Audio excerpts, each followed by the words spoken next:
Okay, I'm just recording this now. It's not streaming or anything. I'm just recording this to my computer, just so you know, everybody. And I might upload it, if you guys are okay with that, to my YouTube channel, as I usually do. That's fine, Darren. Okay. And that's how I always do it anyway. So here we are, and Alex has he's riding in on a rock. He's flown about 2,500 miles from the Cron Hills near the Woolly Bay, south over the mountains and through the plains of the Empire of Coland. And lo and behold, up ahead you see the large, actually, ironically, some of them snow-capped, others spewing volcanic ash, because the really high ones stay actually cold and get, but then as you go down, it's called the hell furnaces for a reason. And you head and you pick a valley. The rock seems to know where it's going. It's at high altitude. It's really cold up here where you are, but you've been hunkered down and it's flying. You had a brief rest where you landed and you had who with you. Now I'm going to keep that incognito for now, Alex, between you and me. Yeah. What's happened? Because there's something's coming up that will surprise you as well. God dang it. So yeah, just keep it to yourself for the moment, if you follow. Yeah. And so you rested previously and you've been flying for about 6 hours or so, and it's about noonish and you're entering the hell furnaces and you go quite a little ways into them and go deep into this particular valley, and the rock tells you that this is where we're close, and the Hall of the Fire Giant King happens to be inside of a semi-dormant, blunt little volcano. It's not a particularly large one or anything, but it is large enough. It holds this complex. You don't know much about this place, but it appears it's not hidden. You see on the side of the volcano, there's a massive front carved into the mountain with a huge sort of almost Doric temple style entrance. There's a massive arch and a huge iron gates. The iron gates are open and there's smoke issuing from the open gates. You're not sure what to make of that. The giant bird tells you that he'd been here 2 days ago, not even, and to drop off, or no, his companion was just dropped off a Zhang here. In fact, you passed his companion about an hour or so ago, or two maybe, and you all said, "Hey, there's another giant rock," and it's its mate or its brother or whatever. These two eagles, and they join for a minute and circle and talk. And it turns out he just dropped off Zhang there, and that they were about to conduct their second assault into the complex. And so you estimate with the time passage, you're going to get there about an hour to give or take after they went in. They don't know you're coming. And so you're like, quickly, all speed, let's get there. They started without me, sort of thing. And it's their second foray, you find out. They've been in, this is their second one. They went in, retreated, recovered, went in. And so you don't know what's happening, but you think, you sense they'll need you. So you fly in real quick, full speed. You're going real fast now.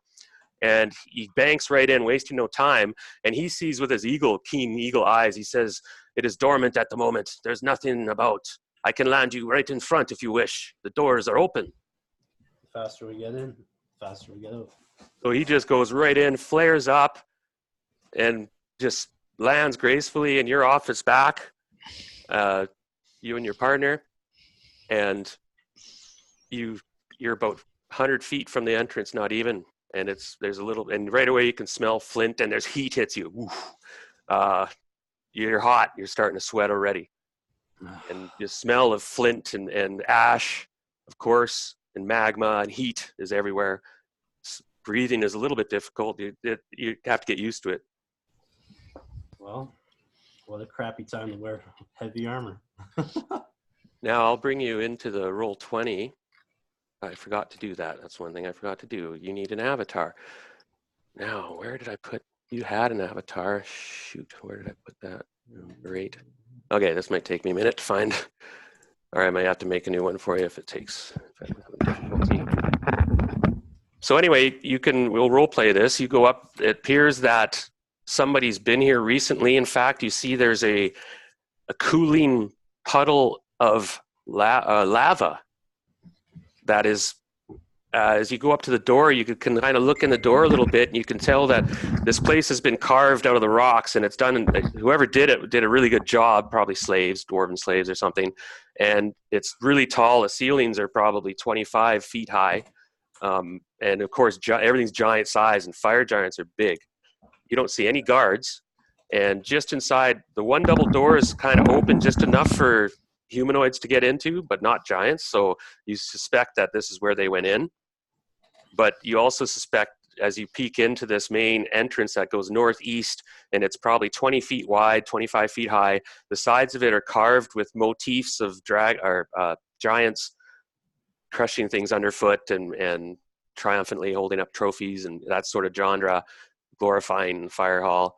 And immediately on the left, there was a guard alcove, which is not really a secret door, but kind of cleverly poised there. And they had set off some trap here, you can tell. A bunch of lava had come out of that room and spilled into the hallway. And it's still cooling and still dangerous. And up ahead, you can hear faintly the sounds of combat. And you can hear giants bellowing and such. Now I'll get you the map. Like I said, I'm working on your avatar, so. The rock can't get in here to get me over the lava, can it? Not even close. Well, if only I had 500 gold ruby to break.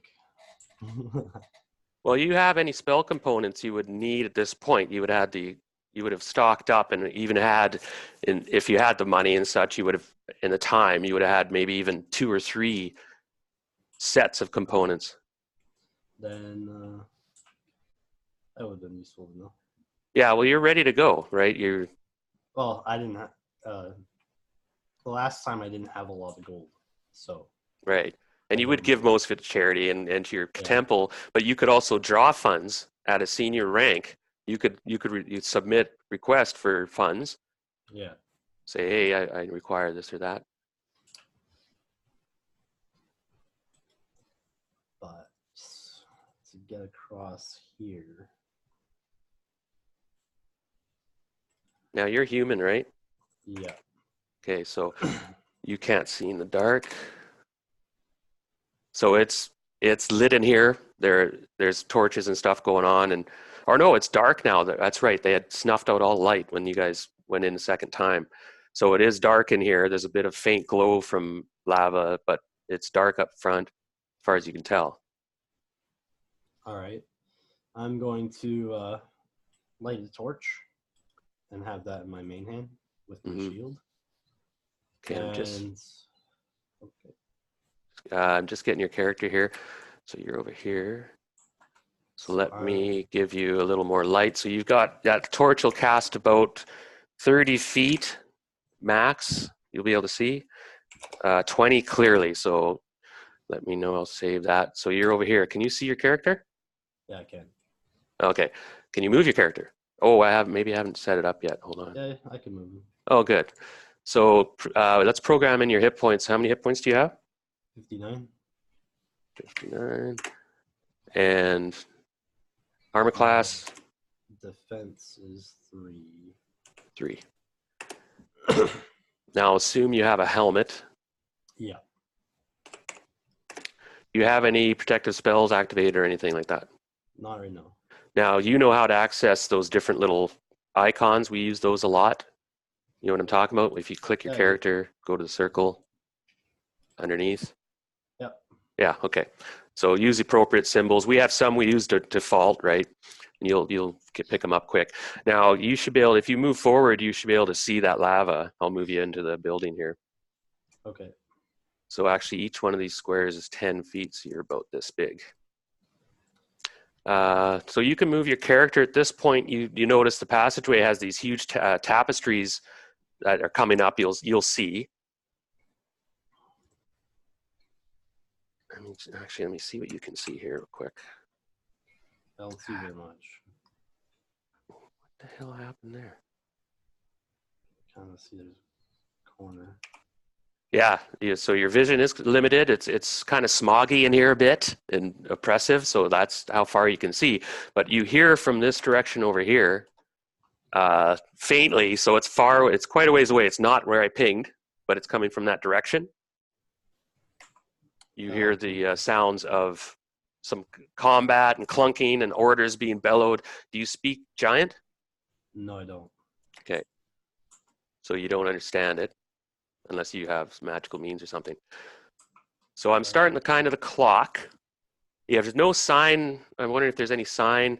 There is some blood and there's some corpses in this hallway. I forgot to put them here, but there are, you see, as you go down the hallway, I'll move you down unless you want to do something else.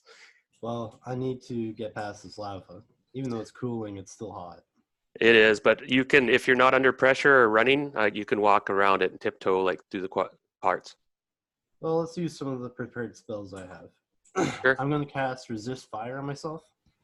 Oh, good to have. Now, how long does that last? Because I think that lasts a long time. It lasts 11 melees. Oh, that's it? Okay. I thought it was turns. Well, it's rounds, but that's still like 11 minutes. Gotcha. So after I cast that on myself, I'm going to move across the cooling lava. Sure. And you can move, you got heavy armor, so you have 6. You can move 6 squares around, and a round goes by, so you can move 6 if you're, unless you're looking for traps and stuff like that, then you're half movement basically if you're, but it looks like it looks like they've been through here. There's corpses up ahead. You think you can see the shape of corpses up ahead. Is scale mail heavy armor? I think my movement should be 9. Scale? Okay, I got it right here. 36. I'll take a quick look. Scale is 6. Oh, okay. Yeah, I got it. It's heavy armor. All right. It's also encumbering, meaning that you can't do a Tarzan. What's this in here? Right here? Yeah. That was a trap. There was a big cauldron in there. You can move in there a little ways to see. Actually, I'll give you a bit more vision. I'll say you're. It's a bit too constricting. Yeah, I have like, I can see 20 Torches feet technically aren't very good, No, but that'll help a bit, right? it didn't change. You should be able to see further now. There you go. So to the left was that little alcove. Actually, it was 20 by 20, but in giant size, it's not big. Yeah. And there's a big cauldron in there that's tipped over, and you can see that's where the lava was being held. They had tripped a trap here. And then up ahead, you start to see mounds in the hallway. There's some bodies, corpses. There's a hellhound, 2 hellhound corpses coming up, and as you move up, you'll find fire giant corpse, and then there's a couple Etten corpses there as well, and quite a few. And then there's more. You see the hallways strewn with corpses. And up ahead, suddenly it expands, and you can tell by the motif and the tapestries, and the ceiling gets higher, goes up, and you see large columns up ahead that are heavily decorated. Oh, pardon me. There's a fire giant. Hi. Now, I was just going to say a minute. You heard him, Okay. and I forgot he was there, so I'll move you back just a little bit. Right on the edge of your vision, you see a fire giant, and he's looking the other way. He's looking down the hallway. And he seems like he's kind of, and you can see at the other end of the hallway that there's some, you can tell it's lit, but you can't make it out because there's too many columns in the way and smoke. But you can hear about 200 feet away, down way over here, there's something going down.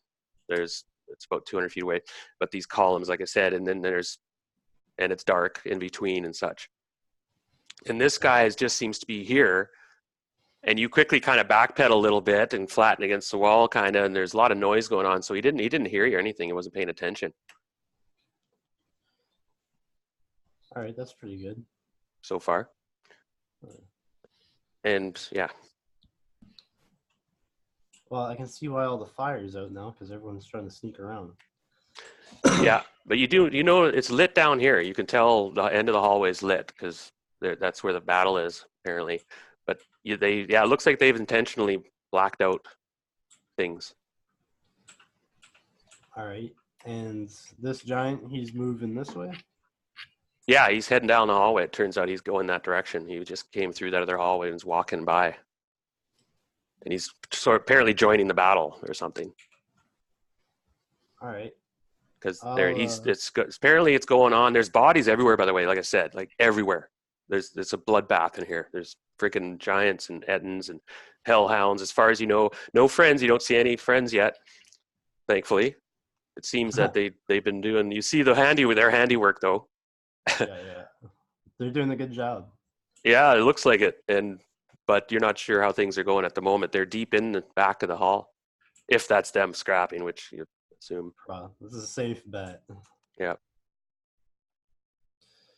Hmm. So you have 5 seconds before he walks out of sight. All right. I'm going to do something fun, and hopefully it doesn't get me caught. Gotcha. I'm gonna move behind this pillar and kind of keep out of his line of sight. Follow him? Well, Every round he does have a small chance of hearing you because you're wearing bulky armor. Yeah, so I'm gonna hide behind him, and there's bodies over here, right? Oh yeah, yes there is. This hallway is a charnel house. I think So we had I think there were 19 fire giants, something like 6 ettins, 8 hellhounds. Jesus. There was some other stuff too. Yeah, and that's so. And they're big corpses, so there's a lot of blood and stuff around. All right. So you pace him for a round. You said you just follow him. I want to move there, and I want to cast Speak with Dead on the target over here. Ah, now I forgot that you had to put out your torch. Yeah, so I'm gonna put out my torch. But the giant was carrying a torch. Okay.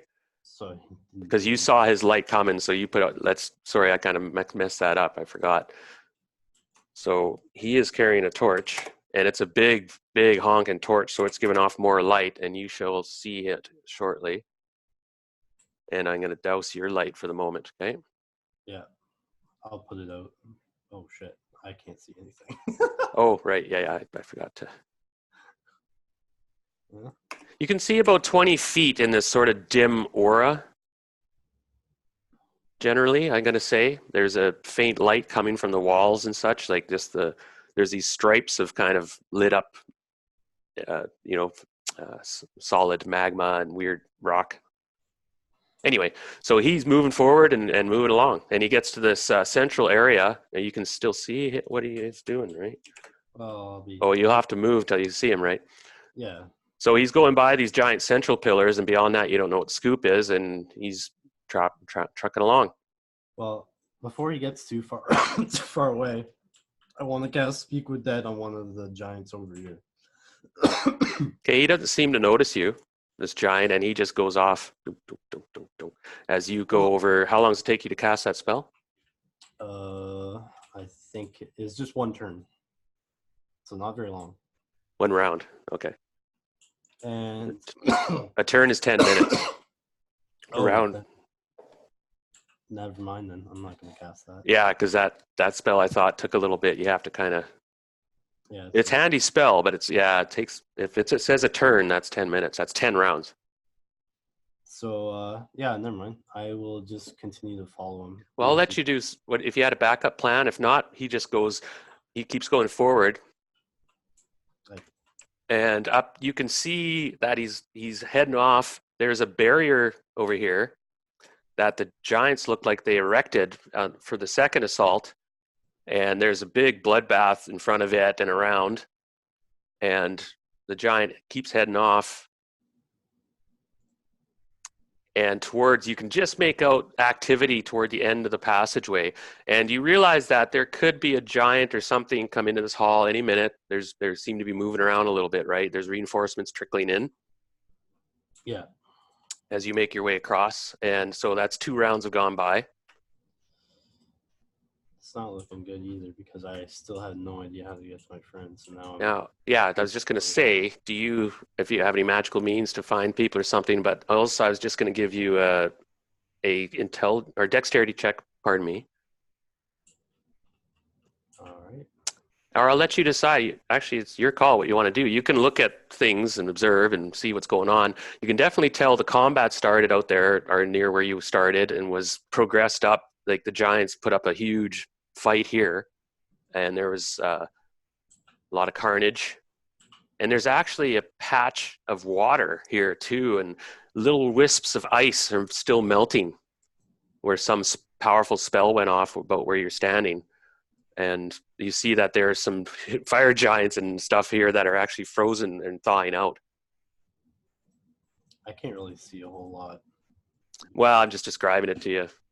Yeah. Basically, just imagine there's lots of bodies. So as you look further into the hall, because it's dark again a bit. Actually, Yeah. why do you should have more? Oh, you want to light your torch? Well, I was hoping to see the fire giants, but I don't see that one. Yeah, he went off to the end of the hallway. That was him right there, right? He's went off. He's over here. Yeah. So I know where they all are now. That seems to be a scrap, but you can light a torch now if you wish to see more, or move around for a round and check it out. A round is a minute, so you can run around quite a bit, right? Actually, you can only move. You can move 60 feet. Can I see what they're doing from over there? Because I can see it on the map, but I want to know if I can see it in character.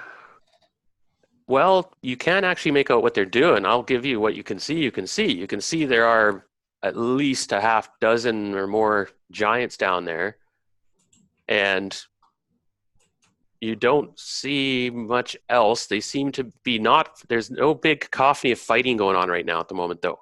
You just hear some orders being bellowed. Oh, and then suddenly you from behind you hear giants coming. Right. And there's two giants, and they're kind of moving quickly into the hall behind you. So you can act, though, because they're carrying something. And they would also have a torch lit. Or that special lantern lit. I'm gonna probably scurry down here and try to get out of their way, assuming they are heading to reinforce these guys over here. Okay, now do you see what I just did? I see like lights. You can move your avatar a little bit to like see around things, but you may not be able to see them, but you can hear them coming from here. And they're carrying something, and they're moving as quick as they can, carrying something burdensome. So, yeah, I'm gonna get out of their way because I'm assuming they're heading over here. So you go behind this tapestry, and lo and behold, behind the tapestry you just went behind is a passageway going southeast, and these two giants are carrying a large, a massive bladder. It's a huge bladder made from some sort of creature's leather, and it's got a large nozzle at the end of it, and they're carrying it, and they go by. In that direction.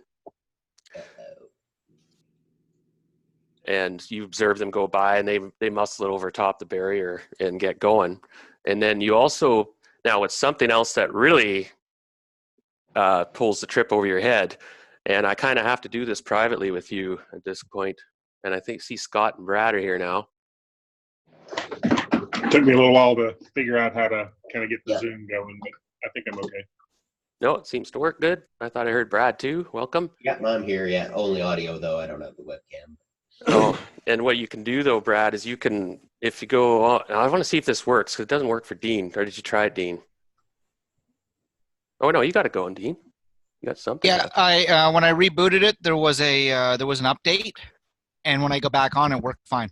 So Alex, I'll let you think for a minute, and then Alex, we may have to. Actually, I'll type it out quickly. Sorry, everybody, I'm bringing in a character, and it's a bit tricky. If you highlight your zoom, so if you go over it with your icon, on the left side will appear a stop video and a mute button. Beside the stop video button, there's an arrow. And if you select that, it'll give you some options. I was wondering if you guys had the option to choose a virtual background, because that's what Alex, me, and Dean have done. If you want, and you can put your character there or put stats, I don't care, or some message. Oh, I see. Anyway, play with that. You can upload anything you want, any picture. Well, don't get crazy on me. So Shorten, I'm just going to type a message here, and it's sort of only for you, of course.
Well, everybody else, by the way, we're going to be starting this sort of just starting the clock, and then you've had lots of time to decide what to do and what's going to be happening. So when we start, it's just going to be going.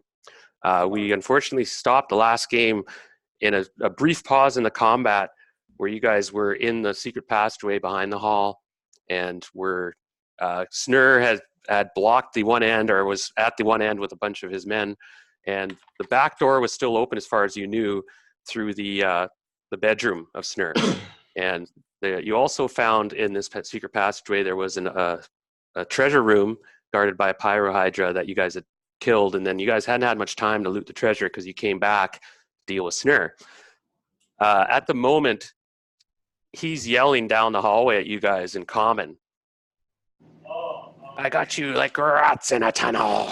I got you, little bastards. Fine, I'm coming. I'm bringing something special for you. Unless you care to surrender. And we're going to start with that. So the combat's kind of paused because you guys just stuck back into the passageway and we're like, okay, what should we do? And you guys hadn't decided yet whether you were going to go around or back. And a couple characters had backpedaled, Silk and Bright, I think. Yeah, Silk yells out, "Get your asses back here!" That tunnel, that hallway. Just hold on, just pause a minute. We're going to start soon. So, okay. Yeah, when it's your turn, you can do your thing. And I'll just kind of start it in play. So I'm just going to work with Alex here for a minute. I have to get him to the spot I needed. So Alex, I'm going to be just kind of rolling through this quickly, unless you do something different, because you were quite surprised at this. Now, the three that came with the dwarf, Alex, they actually turned. They stopped at that other end, and they're doing something. And they've pulled out some device and they put it down. And a couple of them. There's two males that came with her, and they're chanting. And then the dwarf, he just comes right towards your passageway where you're hiding. And so you can either, well, it's your call what you want to do. Now, he looks tough, this dwarf, and the others, very tough. And so let me just get those. Where did I put that? Okay, here they are.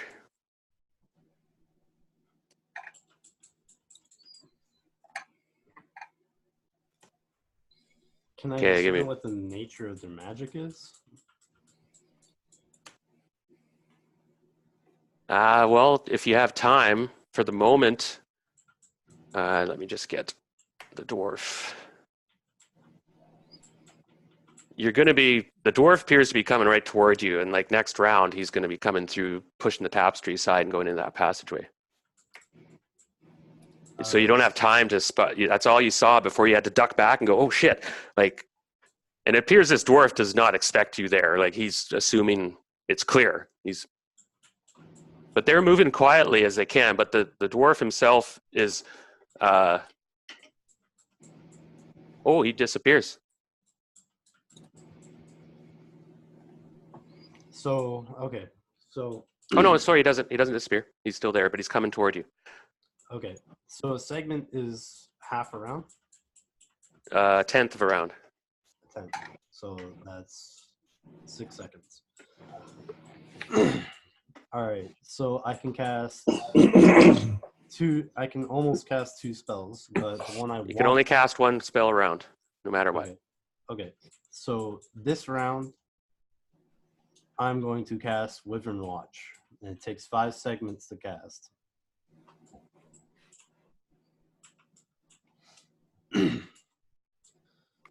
So you can cast that while they're doing their thing, and then next round he's going to be. So that creates a wyvern magical that will appear at the entrance here.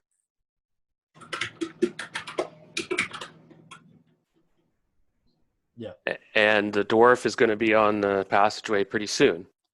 So when he triggers it, he'll have to make a saving throw.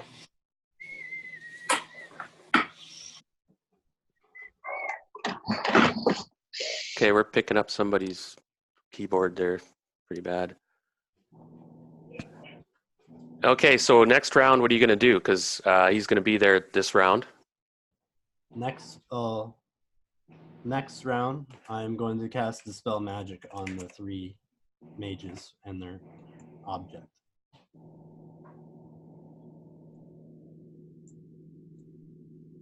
Okay.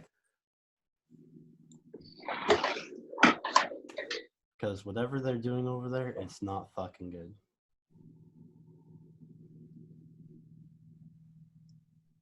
All right, so Obni, he pushed aside the curtain and is astonished to see you there, casting a spell. And your wyvern, he has to make a saving throw, he said. Yeah. Okay. Spell saving throw versus paralysis. Okay, he brushes that off Fuck. quite easily. Yeah, he just ignores it, and you can tell he right away just clunks down the visor on his helmet, and he probably recognizes you. He goes, wait, and his hand shoots up. Okay, I'll stop casting the spell. Wait, you fool! You know not what you do. You're with them, are you not? Who's them? The invaders. Quickly, we must hurry. Lead the way. And he gives you a look, like keen look, and he looks back toward the others for a moment, like he's hesitating, like he's whether he should go back, but then he gives you kind of a wink, and he just strides by and he goes down the passageway. All right. And he's ignoring the light source because he's a dwarf.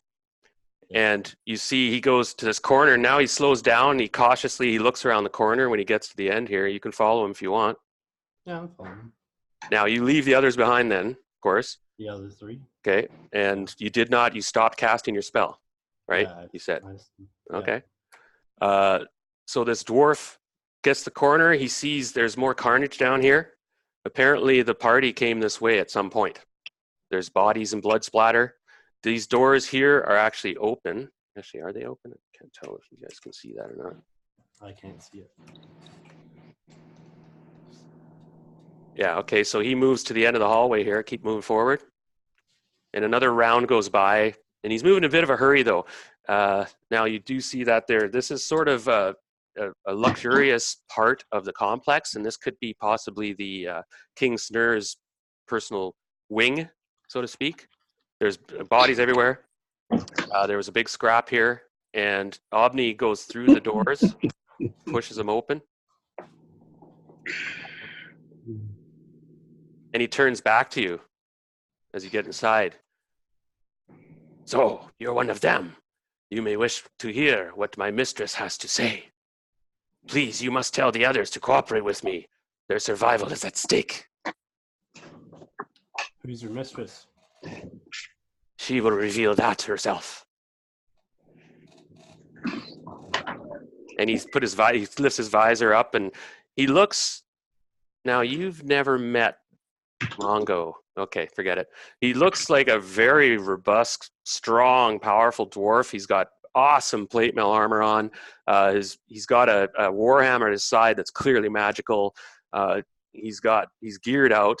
He looks tough as nails, like he's one of the toughest dwarves you've ever seen in your life. He goes, do you agree to listen at first? I guess diplomacy is on the table. You do not understand fully what is happening here. So, it is good. We must hurry, though. Time is short. They should be activating the device shortly. The device that they were casting on. Soon you will start to hear something interesting. He gives a little bit of snicker. Anyway, I hear your friends up ahead. And sure enough, you can tell you're into Snur's personal bedroom, this section. And give me 1 second to see. Okay, we need a light source over there. What are you guys using? For you guys, light spells go and stuff, right? Rest of you yahoos? I can see in pretty much anything. I've got infravision and ultravision.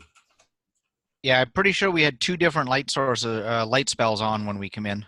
So Obni now has gotten, he hasn't drawn his weapon or anything. He kind of turns and he goes, so come with me, perhaps you may help. And he strides forward and into the bedroom. And this is where we're going to pick up where we last ended. So do you follow him? Yeah. All right, go ahead. He took off. You can move. You should be able to see now. You see a large, opulent bedroom, massive bed, 20 feet long or longer, huge furniture, massive throw rugs, and kind of gaudy decorations and war trophies and stuffed heads all over the place, that sort of thing. And you see Sprite, whom you recognize, on the bed, and he's looking over the edge, and he's just seen Obni, or the dwarf, come into the room. Silk, I'm not sure if you've met Silk.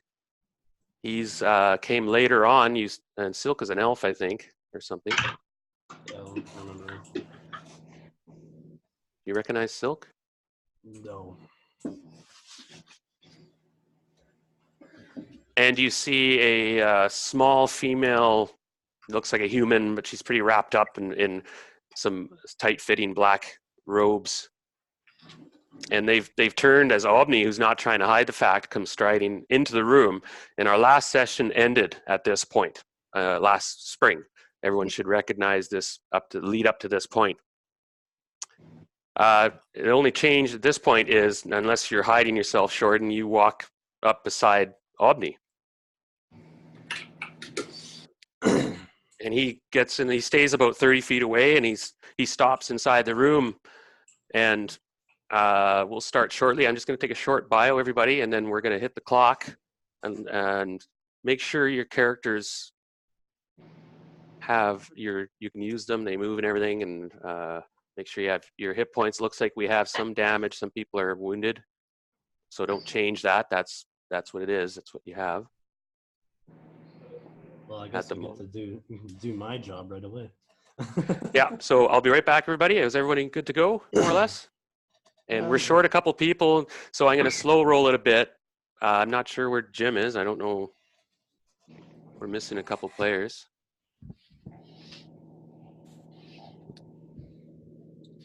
Yeah, I think we should be good to start. I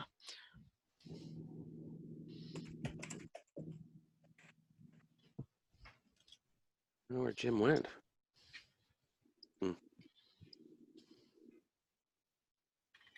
Well, we got enough players. We can play this. And Heather was gonna. Yeah. Then they show up. Yeah. Okay. I'm not sure where Heather is. So we'll have to just go with it anyway with what we got. Okay, I'll be back in a little bit. Everyone, yeah, here we go.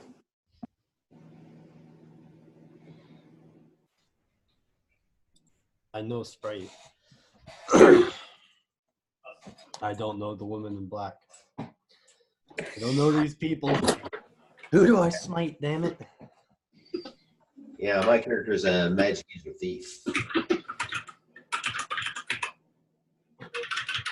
Both magic user. Yeah, Silk was a relatively new addition to our party after a loss. Yeah, after my character slipped off a disc and into boiling mud and White Plume Mountain. Then got hit by a pyroclastic blast from a eruption in a volcano. Yeah. There wasn't enough left to find a resurrect. Not to mention he was down in the mud mixed with dirt. Does anyone remember how much time was left on our haste spell? Give me 1 second, Scott. I should be able to go back and look that up.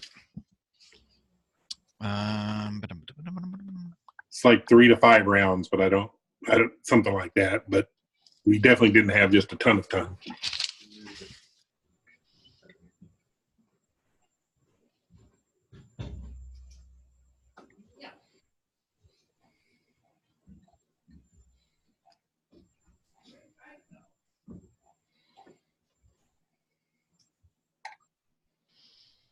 No, we played another session after that. I've got the blesses expired. Prayer was down to 2 rounds. The wizard eyes expired, and everything else was out before that. So Boudica's prayer has 2 rounds left on my sheet, and that's the only thing left going because we spent a fair bit of time up in the treasure room. Okay. I had the let's see, we had haste, ice storm, confusion, lightning bolt, force field, bless spells done. Yeah, we killed a crap load of guys there in that fight with all that stuff on.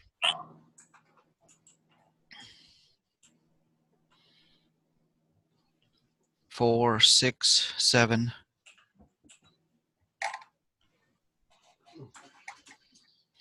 Seven regular fire giants, 2 Ettins, 8 hellhounds, 1 of the 2 large guard fire giants. Yeah, we killed a crap load of things out there. Oh, yeah, more than that. No, we were just checking to see if we had any spells left in effect. Oh, I think so. The only thing I have left on my sheet is the prayer spell for 2 rounds. Then Gwyden's got an enlargement spell. I don't have that on my sheet. He has a strength spell. He's got 8 rounds left on a. I don't know, Scott. That's your? Mm-hmm. Don't you have that going? I do, but I don't remember how much time. That was one of the things I had going. I didn't take the haste off, but Dean says that's expired. But the enlarge, we still had that going, but I don't know how much time was left on it. Gotcha. So I was trying to remember. My character for resist fire. Who cast that spell? Me. Okay. I had to get in here through fucking molten lava.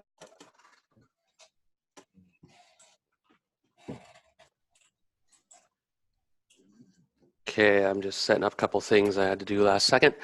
So we're going to I'll open up the turn order, and I'm going to just add everybody to that. And I'll put it in order you guys usually kind of proceed through dungeons. So you usually had Zhang and Gwyden out front and Zayak. Okay, so. Yep. Gwyden and Zayak had taken over frontline duties, and I was supporting there after the 2 of them. Gotcha. Okay, let's try this out. And this is basically the turn order will go unless you're casting a spell or something like that, of course. Always cast magic. And Shane, glad you're still alive. oh my God, cat! Jesus, fighting me. So we got a big party. I'll move through and things that'll change. Actually, there might be a couple changes coming up, so just warn everybody. And then I'll put Shorten last on the roll call for the moment. I don't know whose team I'm on. Yeah, but you recognize Sprite, and you can tell that they're kind of covered in a bit of blood, and they've been scrapping, and yeah, you can tell for a while, for at least an hour. You figure they've been busy. All right, Sprite. Tell me the people who have the hurt. Well, we're gonna start here then. If everyone's, does anyone else have anything to say before we start? Like, we can actually go through and just describe what you were doing when we stopped. And so we'll start with Zhang. You were kind of just waiting in the hallway. Yeah, kind of at the corner there, kind of looking both ways, kind of trying to keep track of both things. Okay, I was also playing O'Clock, and he was trying to get a spell off but couldn't find a way through that entrance. Yeah, Gwyden at the moment is sort of filling in the secret passage with his enlarged status. Yep. Gwyden, so you at this moment you heard the chieftain yell out, snur in his snarling bellow, "All right, you maggots, time to give up. We're gonna come get you, fish you out. We're gonna smoke you out." And he snickers loudly. Snur, let me talk to the others and see if I can talk them into surrendering. Give me 2 minutes.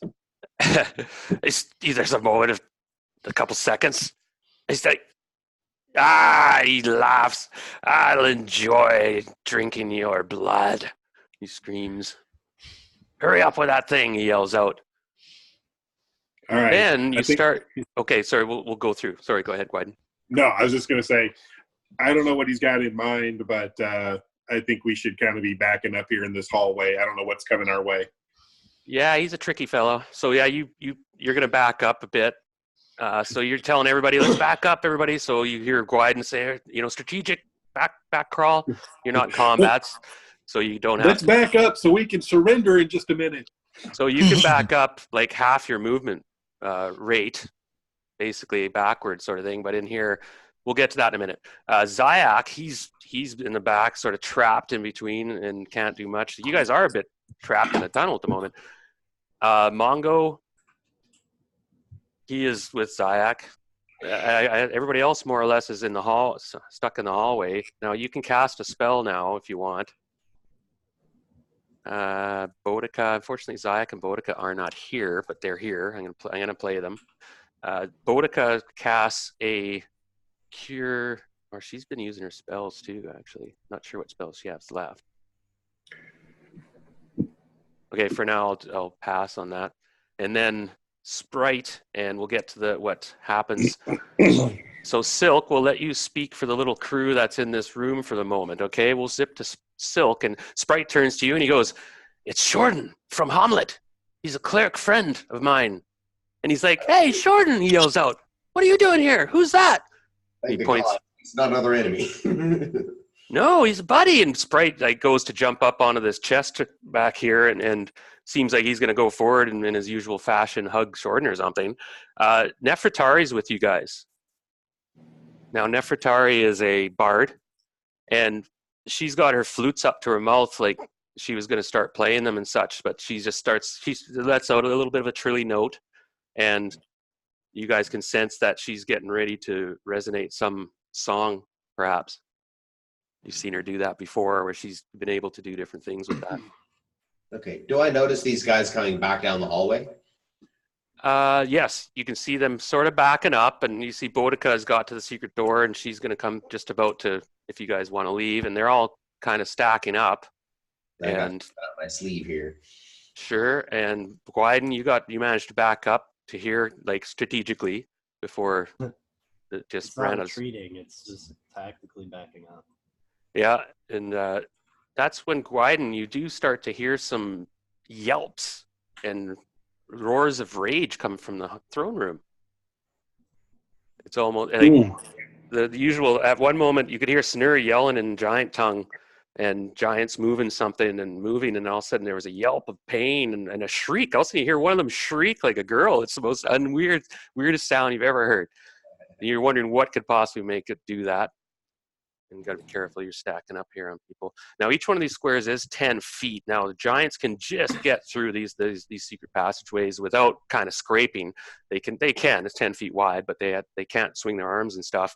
And your weapons are actually restricted in here. Any two-handed weapon, just to warn you. You're about -5 with a two-handed weapon in here.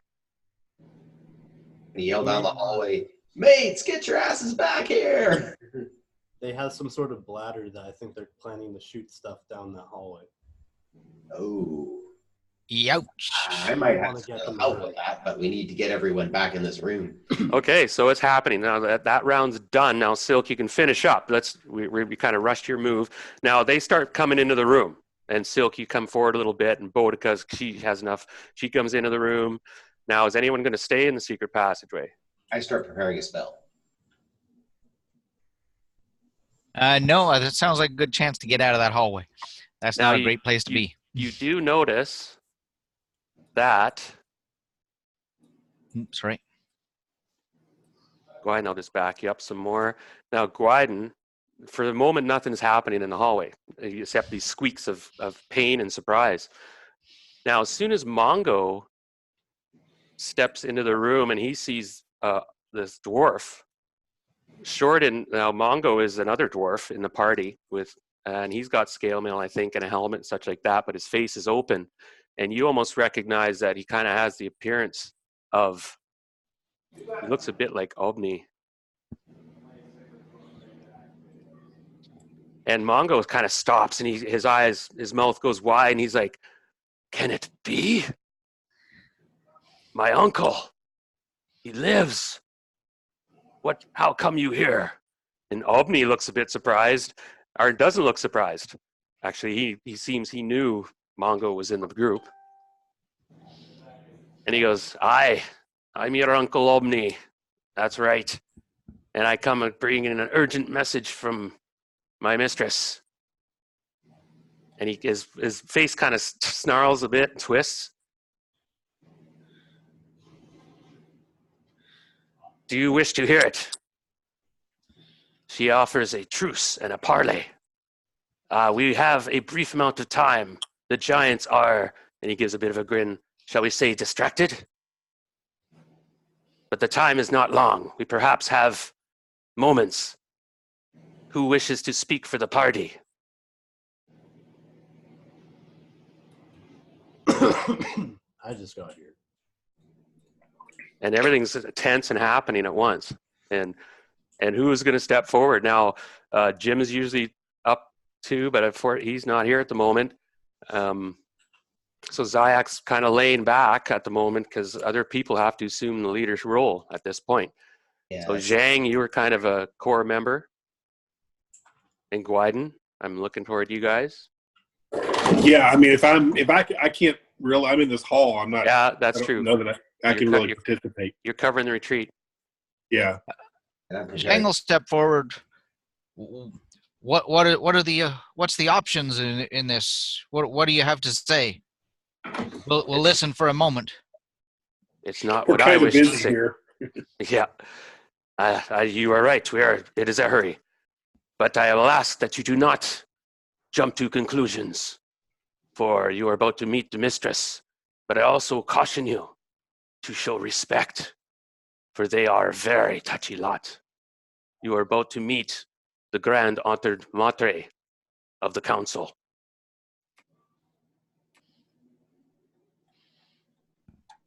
I'll turn around to the group that's right behind me there. The 4 of them, I guess. 5 of them, I guess. Boudica's there too. This could be one of our options of a side to pick, guys. This might be an option to listen to. And Obni's nodding, and Mongo's like, "Where have you been, Obni?" And Obni's, "I do not have much time, nephew. It is a long story. These last 15 years, I know, I have been gone. There's much to say, and I will tell you soon." And he seems genuine. Now this happening this round, right? And he goes, "So I will come back. I will bring her. We will probably only have about 4 minutes, I estimate. Depends how resourceful Snur can be.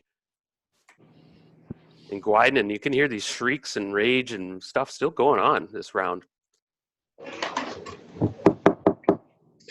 I wonder if their machinery sounds like. Hey, I guess to tell the rest of the party, it sounds like there's a fight or some sort of emergency going on in the throne room behind us. Should I go look? Do we know if there's a way around the other way to go back over and around to that room where all the giants are in? Like, have we done that? You haven't found one yet. You can get through the No, you guys checked out. Yeah, the secret door ended in the treasure room up there, and there was a chimney you guys found. What was up there again? The top of the volcano. It took us to the outside at the top.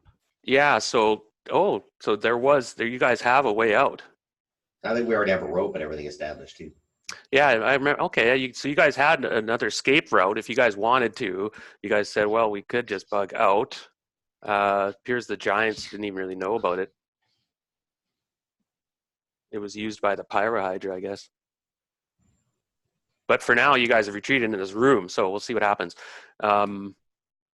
Shorten, you see a sort of shimmering light coming from behind you, and you guys see a female drow come into the room with two males. The female is a Glavdra, and some characters recognize her, particularly Sprite, Jang. That would be it, and Zayak. Would she be the one that led the assault on Daphne? That's right. Okay, then I do recognize her. She has a shimmering sphere around her. And you still make out features, though. She's a strikingly beautiful woman and has a small platinum kind of skull cap that lets her hair billow out the sides. She's carrying very tight-fitting and exposing suit of sort of unknown leather and pieces of intricate elven chainmail that mesh perfectly with her and don't make a sound. She has a look of serene sort of righteousness on her face and sort of her typical smirk you remembered.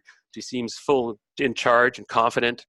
The two males are quietly moving behind her. One has some intricate sort of staff in its hand.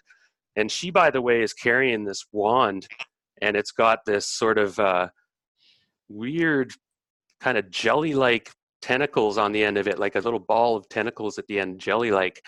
And you've heard rumors, and I don't know if some of you Boudica would know that that's a powerful weapon, a wand of viscous globs. And a powerful one too, a purple one. But she doesn't have it. She's not threatening with it, but she strides forward. So, Obni, you have done well. I recognize some of these Padway. Daughter, you have brought me so much pain and injury. You have dishonored my family. You look well. And you see Boudica kind of shrink back and defensively and quite taken, and answers with her sort of biting rebuke that you know comes from her often under her breath. She goes, "Hello, mother. It's been a while." Sounds like you're doing a lot of those mistakes yourself, haven't you? Mm-hmm. We don't have much time. I come bearing a truce and a somewhat of a tentative alliance. For you see, there are those that have come here and demand that I come back to the council and account for things I have done. How dare they? Well, I will be going back, all right. But I require, shall I say, a diversion, some allies on my side I can count on. I know that you have plans to go deep in the Underdark. You want to foil the Drow, for you think the Los bubble was mine, but it was not, as you found out. I have no need for that bubble. I have my own plans. It is the council's bubble, and they must be destroyed to destroy it. I will help you in this, for I will meet you in the city of Sir Lintu. And from there, we can aid each other in this endeavor. How does Jim feel about this is one question. And does she still have his body? Jim's not here, and Zayak is kind of confused right now. He's trying to think and get memories, and you can see he's struggling. And he's kind of leaning on the bed a bit and looking at her intensely, but he's in charge still. He's just looking. 1 second, Darren. The city that she mentioned, could you spell that for me, just so I can write it down? No. City of we're supposed to meet. We're supposed to meet her. Yeah, it's Kir Thinlu. It's I think. Shoot, I don't have it with me right now, Dean. Just put the Drow City. Okay. And I'll get that to you. Pardon me. Okay, no problem. I think we'll have time to be skeptical and weary of each other later. I think we're in a moment where we have to be more concerned about our survival. In the long term, though, an ally would be helpful if she's trying to destroy the council's bubble, and that's our objective. We might be able to come to a mutually beneficial agreement for a short period of time. If she's honest. And what happens if we're not useful to her anymore? We got to be very careful. The Drow are not known for. So this is common knowledge. We don't have a lot of time to get in a huddle. Bear that in mind. You can kind of. So everybody are moving this along pretty quick. But just as you say that, you see a Glavder kind of look behind her and go, "Don't tease them, Stas, my pet. Come forward. See your old friends. Do you not wish to see them again?" And you guys back into the room a little bit. I'm going to back you guys up a little bit. Yeah. As she kind of needs a bit of space for her entourage. Obni stays off to her left, but he seems to be on her side. He's not crossing the floor, so to speak. He's staying there and watching, you know what I mean? His body language is. But then you see, too, I don't know how your emotions would be about this, but you see, Titus come walking up beside her, and he was invisible. What have you done to his body and soul, you witch? And he's got tattoos now and such around his face and over his head, and he's shaved bald. He's got totally different garb on. He's got this sort of red, wispy robish contraption on. And he's got, his eyes are a different color. They're kind of a dark black. They're black instead of blue. He has metallical eyes. Pardon me, he has Telaxu eyes. So his eyes are still metal, but they're black metal now. Before they were silver. And he looks at you guys with a kind of vicious grin. "Mistress, I thought you said we were going to kill them all." The plans have changed, darling. The council has sent a strong contingency, and they request my presence back at the city. I must go. Plus, these fools have ruined my plans here anyway, and you will pay for that, my friends. Another day, perhaps. Today we seem to have mutually beneficial. 2 rounds have gone by. So you estimated you had 4 rounds before the diversion or whatever was done. Yep. I think we need to get out of here. We can get out of throats later. Yeah. There's one more thing. I wish to seal the bargain. And this is for Boudica.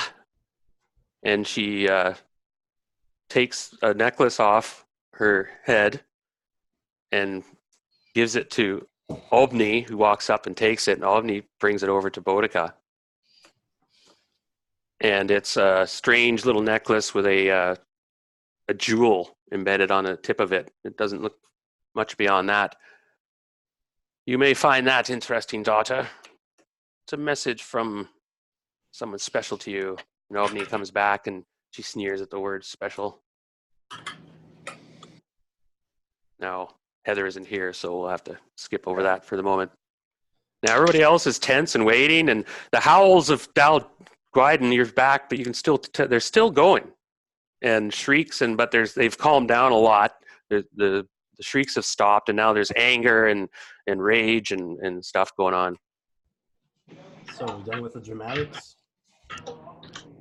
She goes, perhaps, and suddenly there's the whole room. The sound goes, and you guys go to talk, and you're moving in slow motion, and nobody had noticed Nefertari, and she's played this jarring note on the flutes, and everything's slowed down. And as she does that, she's pulled out a scroll. Now you didn't notice her do this. She had the scroll ready, and she yells out in her beautiful sing-song voice the action of this scroll. Immediately, Zayak and Titus arch their backs and fall on their sides. And the whole room, you guys kind of find yourself you're able to react, but no action. You can't do any action this round as you slowly turn and you see Zayak and Titus lift off the ground and start to spin around in a circle in the room, and you guys have to clear out of the way, else they'll hit you. Darren, Was that the center of the room, and that's Nefertari. And this took everybody completely by surprise. Like she had readied this. Now you realize that she had stolen the scroll with the wish spell on it that you guys had discovered a while back. She had stolen that over the last few days, and she is now evoking a wish spell. Was the note that she played, was that a slow? Yes. Yeah. Zhang's immune to that, but she's going to play along as if she was affected. For everybody else, she's immune to haste and slows, but she will play along as she quickly figures out that everybody else is moving in slow motion.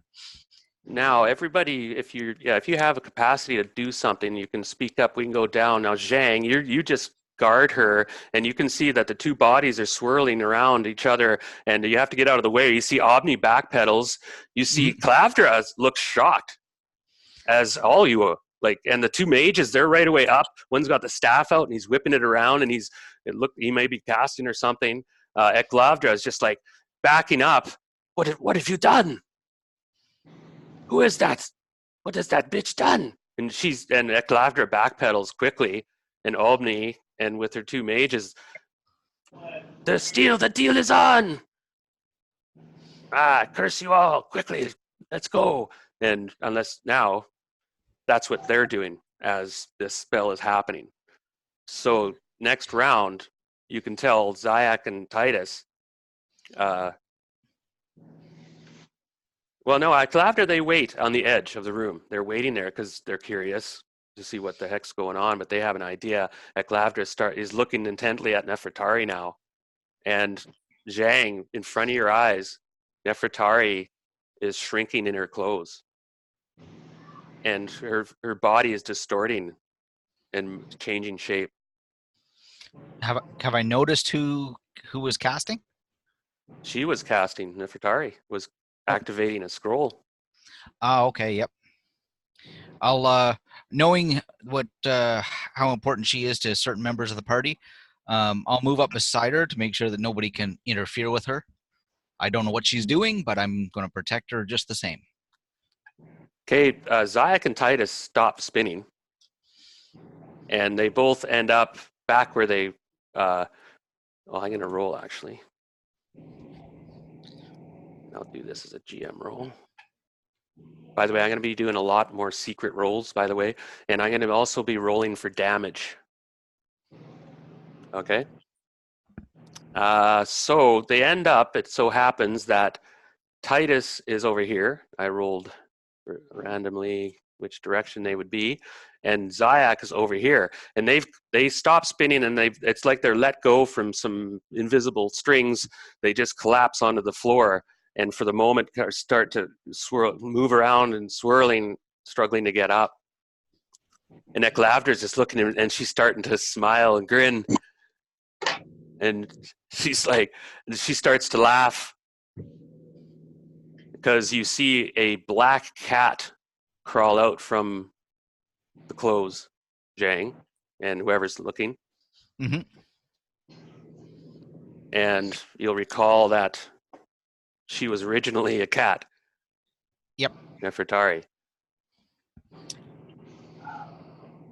So it's the next round now. We can act. We'll start with Zhang and move down quickly. And Eklavdra, let's roll initiative. They don't seem to be attacking, but because she's going to say something. She's still laughing. She's just laughing. And then she goes, Omni, grab that fool, Zayak. I have a feeling he'll want to come with us. And Zayak, when he stands up, he looks different, and his posture is a bit different. And when he speaks, he has an accent. I grew sick of that weak form. And he spins around. Aye, mistress. And then he goes to join Eklavdra. And Titus, he is turning around, and his eyes have gone silver again. He's still wearing the getup and garb. But he looks at you guys, and he's like, it's me. It's me. He's looking at his hands, and he laughs at himself. And then he looks over, though, quickly, because up until this point, him and Nefertari had kind of become lovers. And then a look of shock comes on his face and sort of sadness as he sees that his lover's now is cat familiar again. Aww. So however that works, Jim is back. I was hoping he was going to be here for that. He's going to want to listen to this. Yeah, I'm not sure. Anyway. So a lot of you were just so shocked watching all this, and it was a powerful spell. It was a 9th level spell. And you guys had found a wish spell, and Nefertari had been planning to do this because she wanted to bring Leto back. Or why do I have Titus there? His name, it's supposed to be Leto. Yeah. That's your dad. All right, so everybody, that was a bit of the bombshell I had for the first session, and then now that's round 3. So this next round, you can think things are quieting. You can tell whatever's happened. Perhaps they're under control. You can hear Snur yelling. He seems to be back in charge, and there's a large. Okay, well, actually, this is round 4, so he seems to be getting things under control. Or something killed them all. No, but you can hear Snur and you can hear stuff. Yep. So we'll start with Zhang. Now the cat immediately pounces onto your shoulders, Zhang, and then and gives you a quick rub as it goes by towards Leto, and then jumps Heads up off onto to the his corner. shoulders. Yeah. Yep. Okay. Fly sprite already missing the grove. Now, Shorten, of course, is surprised to see him. You're like, good to see you. Boudica gives you a quick hug, Shorten, because you were friends. And Gwyden's like, what? Jordan's here? I don't know. You met Shorten long ago, didn't you? I did, but I'm trying to figure out what the fuck's going on. So if you were trying to confuse me, Yeah, bingo. I think it worked, right? I don't Mission know. accomplished. I don't know Gwen, so I must have met him when I wasn't playing. Oh, okay. He was in one of the early. I thought he was. Yeah. Long I ago. mean, his figure has been in and around like Hamlet for a while, so maybe he was just an NPC, but he's been in and around the tower and stuff for a long time. Yeah. He's been a long member of our party. So, Jordan's now with you. You have a powerful cleric. He's like 11th level cleric. Nice. Oh, yeah. And Zayak, now, yeah, she goes, the deal is still on. Ha! This is hilarious. I love it. And she gives Zayak a quick kiss. You are back. And she goes, I will see you at the city. We'll meet you there. And she zips back down the passageway. You can see them all blinking invisibly. They all go disappear as they leave. Zhang will turn around to everybody else in the room here at the moment, going like, might be good for us to follow them out that way, hit them from the back, because it looks like they're getting a surprise for us on this side. All right, so you guys are you don't have a lot of time, yeah, and of course, pleasantries aside, real quick, does everybody agree to that, or somebody want to cast a spell, or that would postpone your exit? But now at this point, you're hoping, I don't know, what's your plan overall? What is your plan? That's up to you guys, what you want to do. You still have a mission, sort of. Were we still trying to follow a Clavdra, or a Clavdra used us and split? Looks like a bit of both. And You wanted the whole. if you believe everything she says, she says that it's the others that are doing everything, and you'd best help me, and we'll take care of the others, and then go our separate ways. And is she expecting us to follow them now? Well, if you recall, you guys, now apparently she's leaving it up to you how to get to the city. It's somewhere in the Underdark. Now, Zhang knows. Zhang, actually, you probably have it with you. I don't know who has the map. Who has the map? I think it was Jane. I'll post the map again because. Okay, Jim can't make it. Okay. We had gotten a partial map of the Underdark with a kind of direction where some of the attacks were coming from. So we're suspecting that might be the trip to the city. We don't know 100%. We're working on that. Okay, let me in the Facebook group in the event I'll post a picture because you guys have a map that actually shows some route to some, and you guys strongly suspect that this was a map that was used by a Drow party to get here from that city. Let's put it that way. I remember getting here. I just have to look for it a minute. I had it, but I think I lost it now. And I'm gonna say let's avoid looking at paperwork for now. At the very least, I have magic that can guide us there. Yeah. Let's Well, focus on we that. suspect that there is a entrance onto that map in the Underdark at this complex. That's why we're here. Then we have some bodies to pile up. And to wipe out the giants, hopefully. That was the other part. Well, yeah, that was the other half of this mission was to take out the giants that were raiding the good lands around. Well, And- we need to get out of this room, unless you enjoy bathing in fire. Yes, I agree. Let's follow them down the hallway. That's my plan. Okay, here we go. So you guys could move. If you go, you can go double your speed if you just all outrun. Like if you just go, you can book it.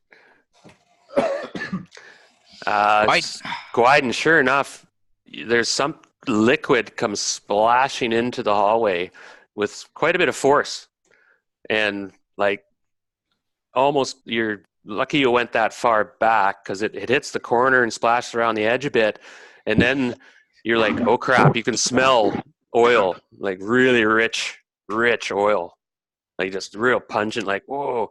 And what do you want to do next? Because Zhang's leading the charge out of here, so everybody could start moving there. You guys could go to the intersection over here easily, I'm thinking. And yeah, I think I'm gonna pretty much turn and go because okay, the gas explodes. Boom. Yeah. And you were on the edge of it, so give me a saving throw for none or half damage. And the explosion, like the gases carry you forward right into the other room. You kind of boom, blow into the other room. 1 second. Silk, you're there as well.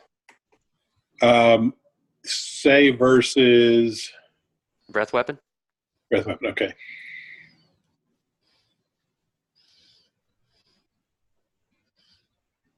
Nice. Natural 20. So yeah, your armor, actually you just you jump to the side and it's just you gracefully move out of the way. I'll give you 500 XP for not getting burnt, and then even your cloaks and you didn't even get singed. I'll take it. And you join the rest you just one motion, you just move and go. And you guys can get to this area here. You get to about this area here, this round. So you guys can move down the hallway. Everybody move. Follow Zhang. A bit further, Zhang, another 50 feet or so through the door. Leto is he's a bit baffled and confused, and he's like, I cannot recall all of my spells. Oh, I will help you with that. It's so good to see you back. I give him like a hug, man. I just felt so bad about his not rat getting him in the first place. Oh yeah. He needs help though, Brad. Like you can tell he's a bit confused. He's not letting it on, but you can tell he's a bit baffled and stuff. But he's coming back. You can see with time he'll probably be hopefully back to the old Leto with some tattoos and bad hair. I wonder what happened to that work. And you got the cat back. What happened to the guy he was possessing? I'll be back in 1 minute. I got to help my wife unload groceries. Zyak is now back in his orc. He's now an orc, half orc again, and he ran off with Eklabdra. Okay, so sorry, I was gone for a minute. We're just generally heading back this way then? Yeah. Yeah, we're heading out because they splashed something flammable down that hallway. Yeah, well, I was going to put up a wall of force there. Well, they've already ran on for the moment, so... If we come back around the other way while they're thinking we're in that hallway, if we can make it quick enough, we can come back around the other way and hit them from the other side again. And something's already happened. They'll probably be off guard. Yeah, so they spent their round setting off their oil, and they charge in through the oil. Yeah, they're immune to it, I guess. Yeah. Shouldn't have said that. Is that Nefertari in the wall there? Yeah. Something's looking funky when we can see through the wall.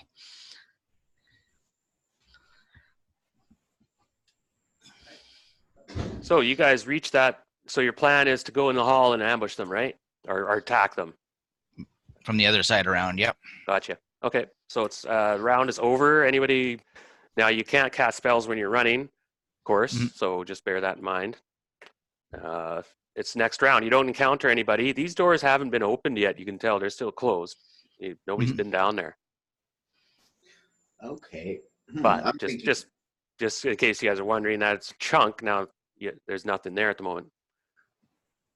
There was guards there previously on a previous pass, but I think we've distracted them guards.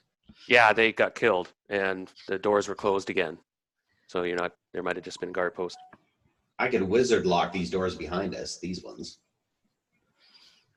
Well, you got to decide here quick, everybody, because this round's starting. Okay. So, Zhang, you're kind of leading in a sense. You're speaking for the party's general actions, and anyone else can pipe up, but just for efficiency's sake, Zhang's sort of the senior member at the moment, and not necessarily, but she's speaking her type. If you want to, when everybody's out, Silk, if you want to, you can, but we're going on up here. Yeah, I was thinking that, because if they're charging down this hallway, we could get them all bunched up in there, and when we're attacked from the other side, it'll slow. At least they won't be able to come at us from two directions. Yeah, because you see a flaming giant, like he's covered in oil and on fire, and it's Snur, and he comes into the bedroom and is chasing. He's going to be on you guys this round pretty well.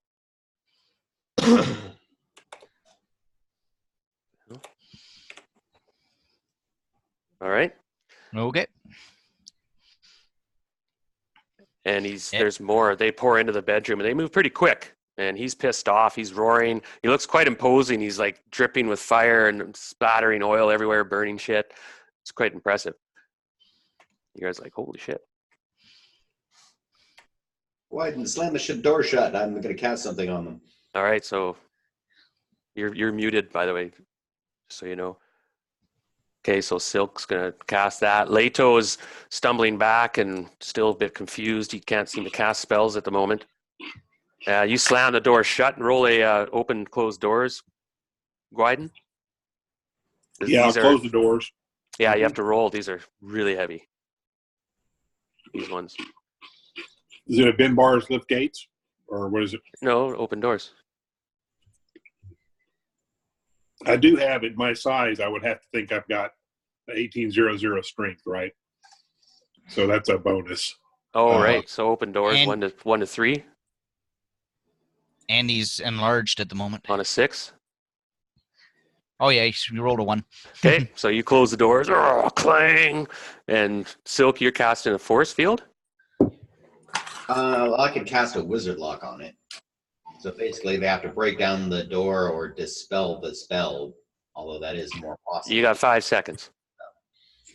I'm going to cast a wizard lock. I want to save that wall of force, but may need it later. This will just slow them down anyway. Right. Oh, that's a good call, Brad. I'm going to be making these 5-second calls. I'll be saying that quite a bit. You got 5 seconds, and I'm counting in my head. And you have to initiate an action. Like, it's not you have to have complete in 5 seconds, but you have to start saying, okay, I'm going to do this or that. You know how I am. So you cast Wizard Lock, and this little weird shimmering symbol appears on the doors, and it's done. And that takes you that round, though. So you and Gwyden and everybody is whoever. Other people can move ahead, though, of course. Zhang, you go into the main hallway. Yep. And, pardon me, you do see about 5 gnolls that are coming into the hallway. There seem to be reinforcements. Okay. Do you see them over here? Right on the edge of my light or edge of my screen. Yep. Yeah. They're gnolls, as in like the backwards leg dog people. Right. Hyena people, like, yeah. Yeah. Okay. Yeah, they're gnarly. I think we fought a batch of those already. So you spend your time getting up here, and that's next round will be starting. But you look to your right, and what you do see are spiders. To your right, there are a few spiders. They're pretty big, though. They're freaking size of a saucer, and they're coming from the east, from the far end of the hallway there. Okay. So that might give you a little clue about what happened to those giants for 4 rounds. Oh, sorry, Scott, I was getting some bang in there. I just muted you for a second.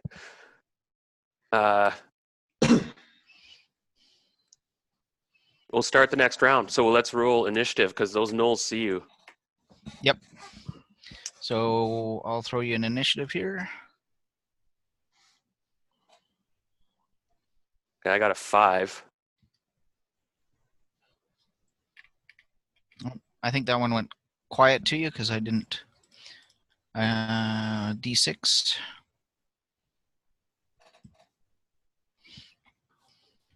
Okay. So they are going to act first, but of course we have spells and missiles if they're quick enough. Anybody having a spell that takes 3 segments or less to cast, and any missiles can act. You know how it goes. I'll just review a bit of stuff to get us back on track. Plus you can say something or whatever too, right? Yell something out. And you guys have your little tricorder or your little badges, brooches. Now right away, you hear something wrenching powerfully on the door, of course. Gwyden. And a massive cacophony of sound starts as they discover the doors are locked and are now in the process of bashing them down. It sounds like. Yeah, that won't hold long, mates. Let's go. Yep. So who else can see? Anyone else see those gnolls? I do a little bit, but there's kind of a tapestry in the way. Gotcha. So any spells, missiles that can Not hit through anything? segments or lace. Okay, so we're going to start the gnolls. 3 of them throw these wicked hand axes at you, Zhang, Okay. as they see you going by. Now you can roll 3 saving throws for me real quick. Yep. Just gotta remember which one that was. That For that. 16 might hit. Your armor class is 0? -1. -1, okay. Missile deflection. Save versus paralyzation. Okay. Okay, they don't roll well enough. Oh, none of them hit? None of them even hit. Okay, then I guess don't need to worry about that. Yeah, they're 3-hit die monsters, so they needed a 17. Oh, but they're +1 to hit. That's right. That one does hit you, the Okay. 16. And my saving throw was a 2, so he'll get through. Unless you want to throw that pillar in the way for something, because there's a pillar between me and the group of them. No, this one got through, but it did 1 point damage. Okay.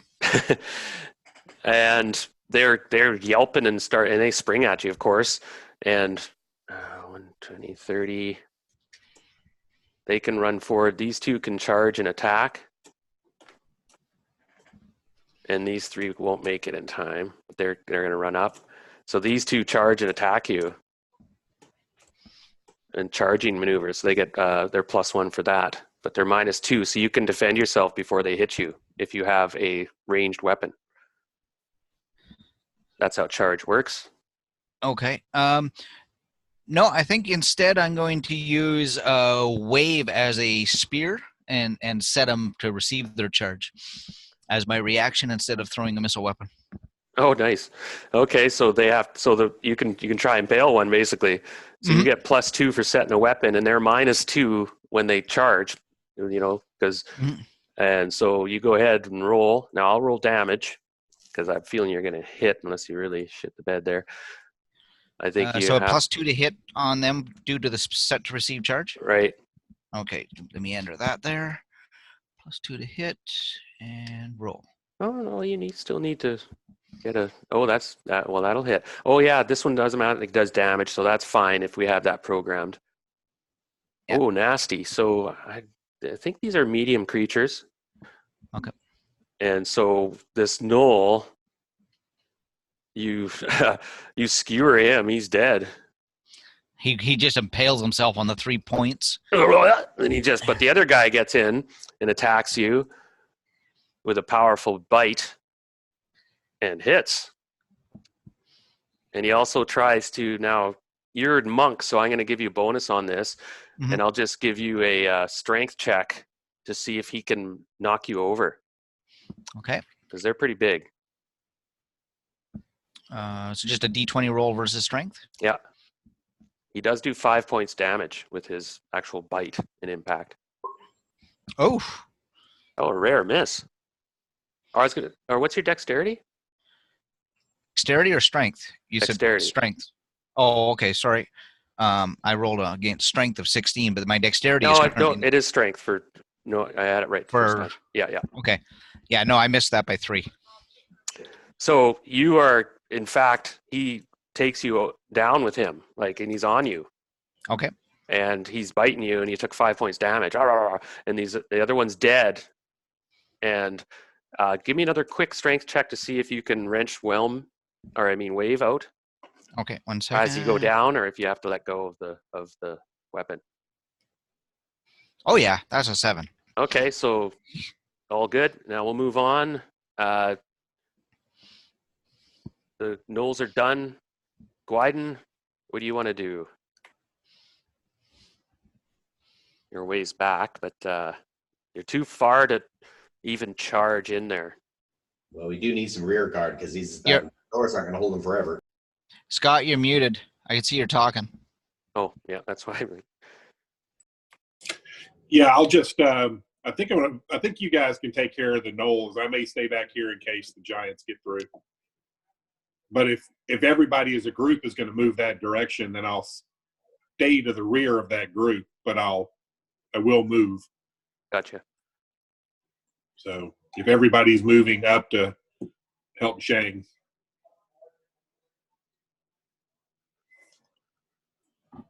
Better move Leto up, dude.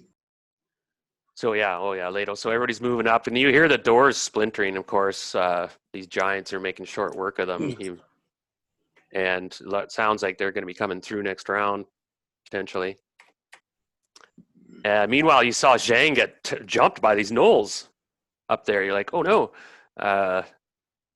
We'll go on now to Mongo, and Mongo's a little ways back. Oh, he's like 60 feet, so it's kind of out of range of his throwing hammer, and he doesn't want to hit anybody. So he's going to charge forward. This hallway is pretty wide. It's like 20, 25 feet wide. So he's small enough that he can run through, and he's just going to run up and help Zhang. 1, 2, 3. His movement's 60. So 1, 2, 3, 4, 5, 6. He's not running, but he's moving normal speed. Okay, who's next? O'Clock.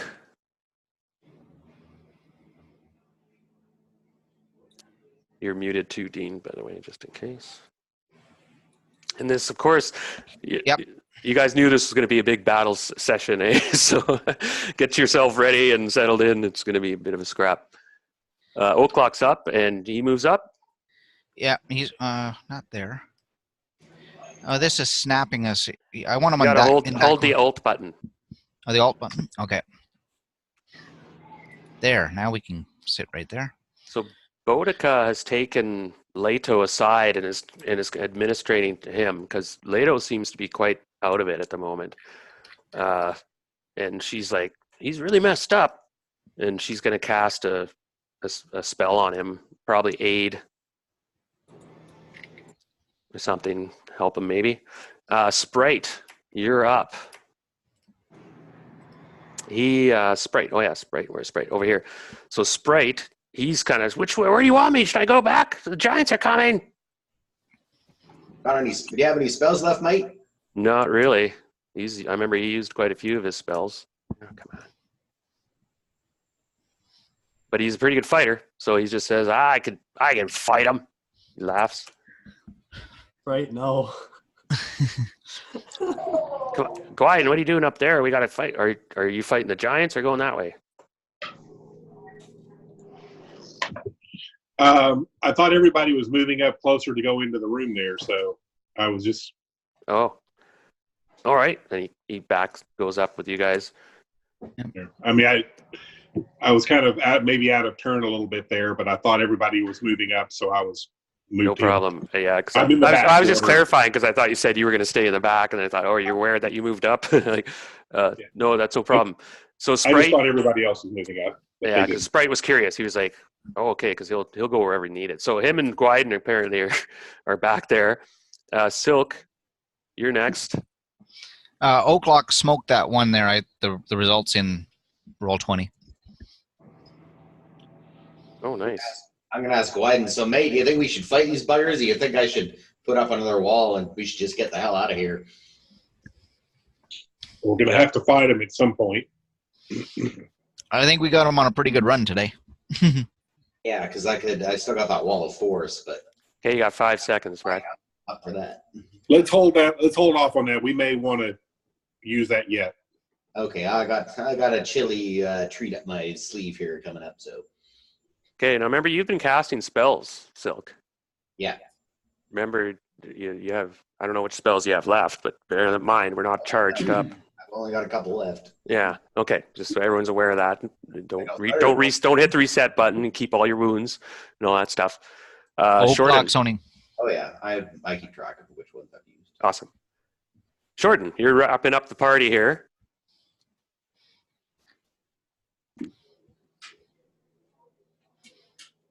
So I'm gonna move here. And I can see. Can I see Zhang from here? I don't No. think I need line of sight. And what if I was right here? Well, you tell me. If you can see him, you can see him. Well, And I don't. you got I'm- 5 seconds. Well, I don't know. Yeah, it's kind of sharing the party vision here. 4, 3, I'm gonna cast chant. 2. Okay. I'm gonna hit all the nulls with the -1. I'm gonna select Zhang, O'Clock, myself, Mongo, Boudica, and Lido for the +1. So everybody he selected, put a little icon on your character. and put a 1 on it if you can, if you know how to do that.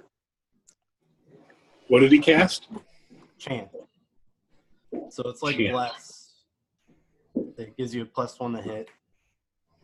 I'll just read the spell. Now, Zhang, you do notice there are a lot of giants coming your way.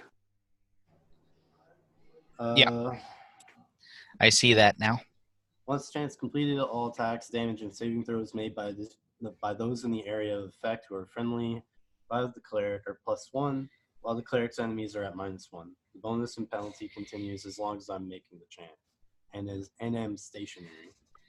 Interesting. Okay. So that's actually, I think that's the sleep counter, by the way, Jordan, but that we use generally. The angel wings is the best one for some kind of benefit. Yeah, that's what we usually used. So I pray to Haram, yes, for blessing my enemies and blessing my allies and cursing my enemies. Nice. So do you have to sing while you do that? Yes, I have to stand still and chant the whole time. Okay, so everybody's got these benefits, and the enemies, the gnolls, are like, curse, no. So they have -1 on their stuff. Remind me to do that. And that was the last of the party, so that round's over. We're starting a new round, and let's get the initiative going. Good job so far. Now the doors do splinter open. Crunch, Silk. You're looking around the corner and you can see the doors burst open. And Darren, yo, does Zhang get another option other than just the set spear, or was that a whole round in action? that's a whole round to set ready for an attack. Yeah. Okay, then that was what she had to do. And plus, now there's a gnoll wrestling with you. Mm-hmm. Yeah. Yeah, I just didn't know whether I got a chance to do something after that or not for that particular option.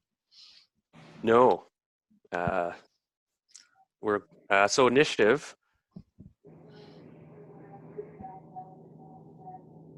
I got a 6. Holy, they're rolling hot. Okay, so that's for the gnolls. Now King Snur, I'm just going to roll for both. That's the gnolls and the giants in the hall. Now this is for Snur and his group. He rolled a 4. And you guys rolled a 5. So Snur and his group are going to go last. But the gnolls go first. And the giants in the hallway up there. Just to warn everybody. Now to spell phase and missiles. Now before we start, I have to get a quick drink. And so let's take just a 5-minute break because we've been going just steady. Is everyone okay with that? We'll start round. This is like round 2 of this combat.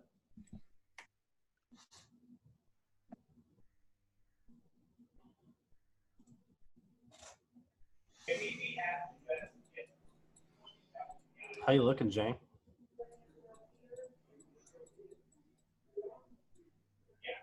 Physically, I mean. Oh, I don't think he's here.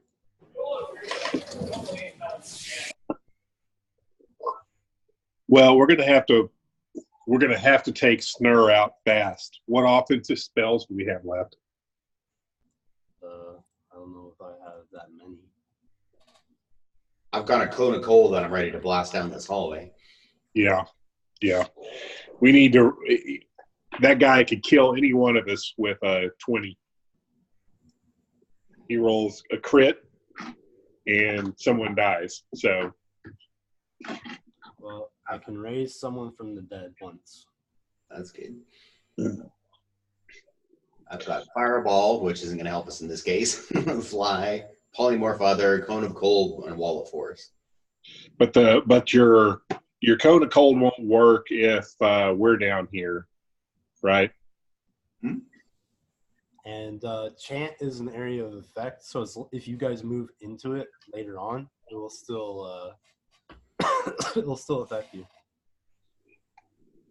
I was just saying, Jane, that if you were planning on, who is it that has the cone of cold? Is it you? Yeah. Okay. So when you say shoot it down this hallway, you're talking about the Great Hall. This hall. Over here? No, right here. Where the giants are coming in. Oh, that's Brad talking. I'm sorry, Brad. Yeah. I was thinking that was Dean talking. Okay. Got it. Yeah, you're in a good spot to do that. Okay, got it. I'm planning on giving a blast down this hallway, and then I'm gonna retreat back here, and then we can face him in this hallway where, yeah, it's not. Yep, got it. I just put the chant symbol on all the NPCs.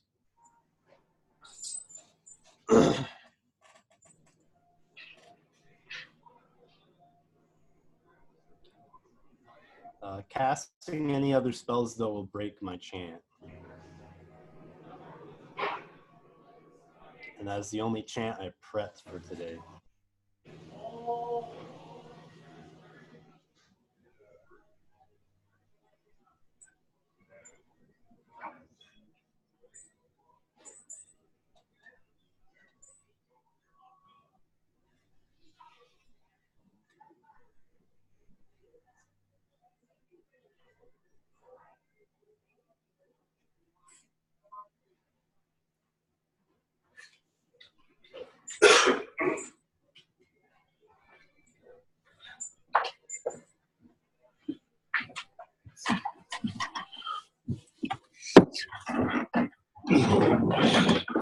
My amulet, I've got my my amulet that lets me go invisible. I wonder if I should use that offensively or defensively.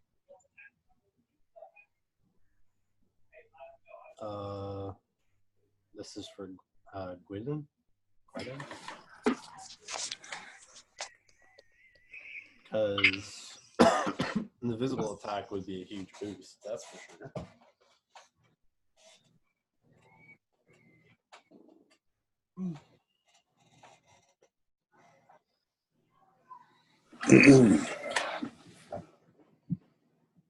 I kind of say it depends on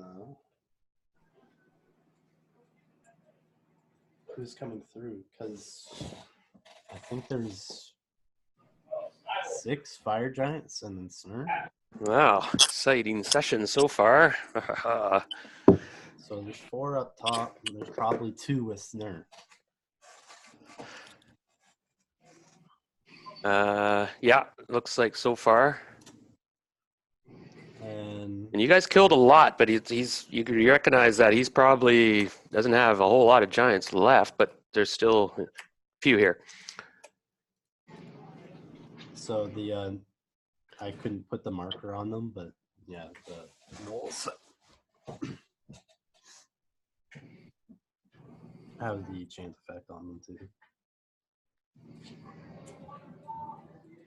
Normally that's our poison or something, but I was just giving them back pain symbol. nice. Back pain. Okay, everybody here just about? We can begin again. So good job, everybody, and be aware of logistics and distances and stuff like that, right? And what you can't see and what's going on. You're not sure, there's no sign of the drow. They apparently went invisible and disappeared. And whatever. So the gnolls, now this gnoll that's on you, Zhang, is, yeah, going to just continue to try to hold you, grapple you. So you can make a strength check against his, or we'll see if he rolls a hit, he can grapple you. Actually, let me first do that.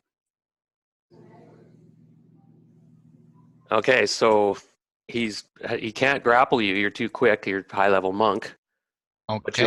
But you are prone. You can get out of his grasp if you wish. But he attacks you. He goes to bite you. Okay. If I do the martial arts maneuvers, I have an instant stand, which only costs me 1 of my martial arts attacks. Oh, yeah. Well, spring up. Twing, you squitch out the side. Yep. And he's like, trying to grab you. Roll out, back roll over, handspring right up to a standing position. And let me pop Zhang up here. Oh, he snaps open air like he was trying to bite you. They want initiative. Yeah. And in fact, you get opportunity, you just sprung right up and you just hit him. You get you get that attack back. Oh, nice. Basically, what happens. So just one attack with the Whatever you can do. You're Okay. standing now, so you can kick him in the head or whatever. He's prone. Yeah. Well, I got. You got 5 seconds. I'm gonna hit him with the arm of Earth and Sky here, and just let him have that left hook. Oh, And wow. Oh, 500 XP as your head explodes on your foot. You were pretty mad that he bit you. uh-huh. And he just got one wicked left hook there. Indeed. His head just literally pulped and went to the side in parts. You kicked with such force. only has been praised that I'm not on the receiving end of that. Now these 3 gnolls jump o'clock. Okay, now they're -1 because they're cursed, and you're +1 on your AC. Okay, just so what is your AC? The chant doesn't give a +1 to AC. What is your AC, by the way, o'clock? That For 15 is O'Clock. close if you got less than, if you have like 3 armor class or something. 0-2. Just let me see what that means. Armor class 2. Maybe he had a spell on that was giving him a bonus, but it's He armor was class getting 2. a +1, so that Okay. nullified the curse. So he Armor class 2. that is a hit, 1 hit on o'clock, Okay. and for the bite, 1 point damage. Oh, +1. Also, 2 points damage. Chant gives a -1 damage. Okay, so he takes no damage. Actually, I forgot because I didn't do that to Jang. It's not fair. They do 1 to 6 with their bite. Mhm. Oh no, he's not biting. These guys have weapons. What am I talking about? He did 1 point damage. Okay, I got it. Sorry about that. I'll let you. I won't roll again or anything. My bad. Zhang. So they're all done. Oh, these giants. This giant here steps forward and goes to smite Zhang. Okay. Clunk, clunk. And he comes as within my 30-foot range, he takes the penalties of the chant. okay. So they both do. They both step forward. You're welcome. Oh, that 17, I'm afraid, is going to hit. Yep. With this great black sword. And I have double. Oh, shoot, I forgot.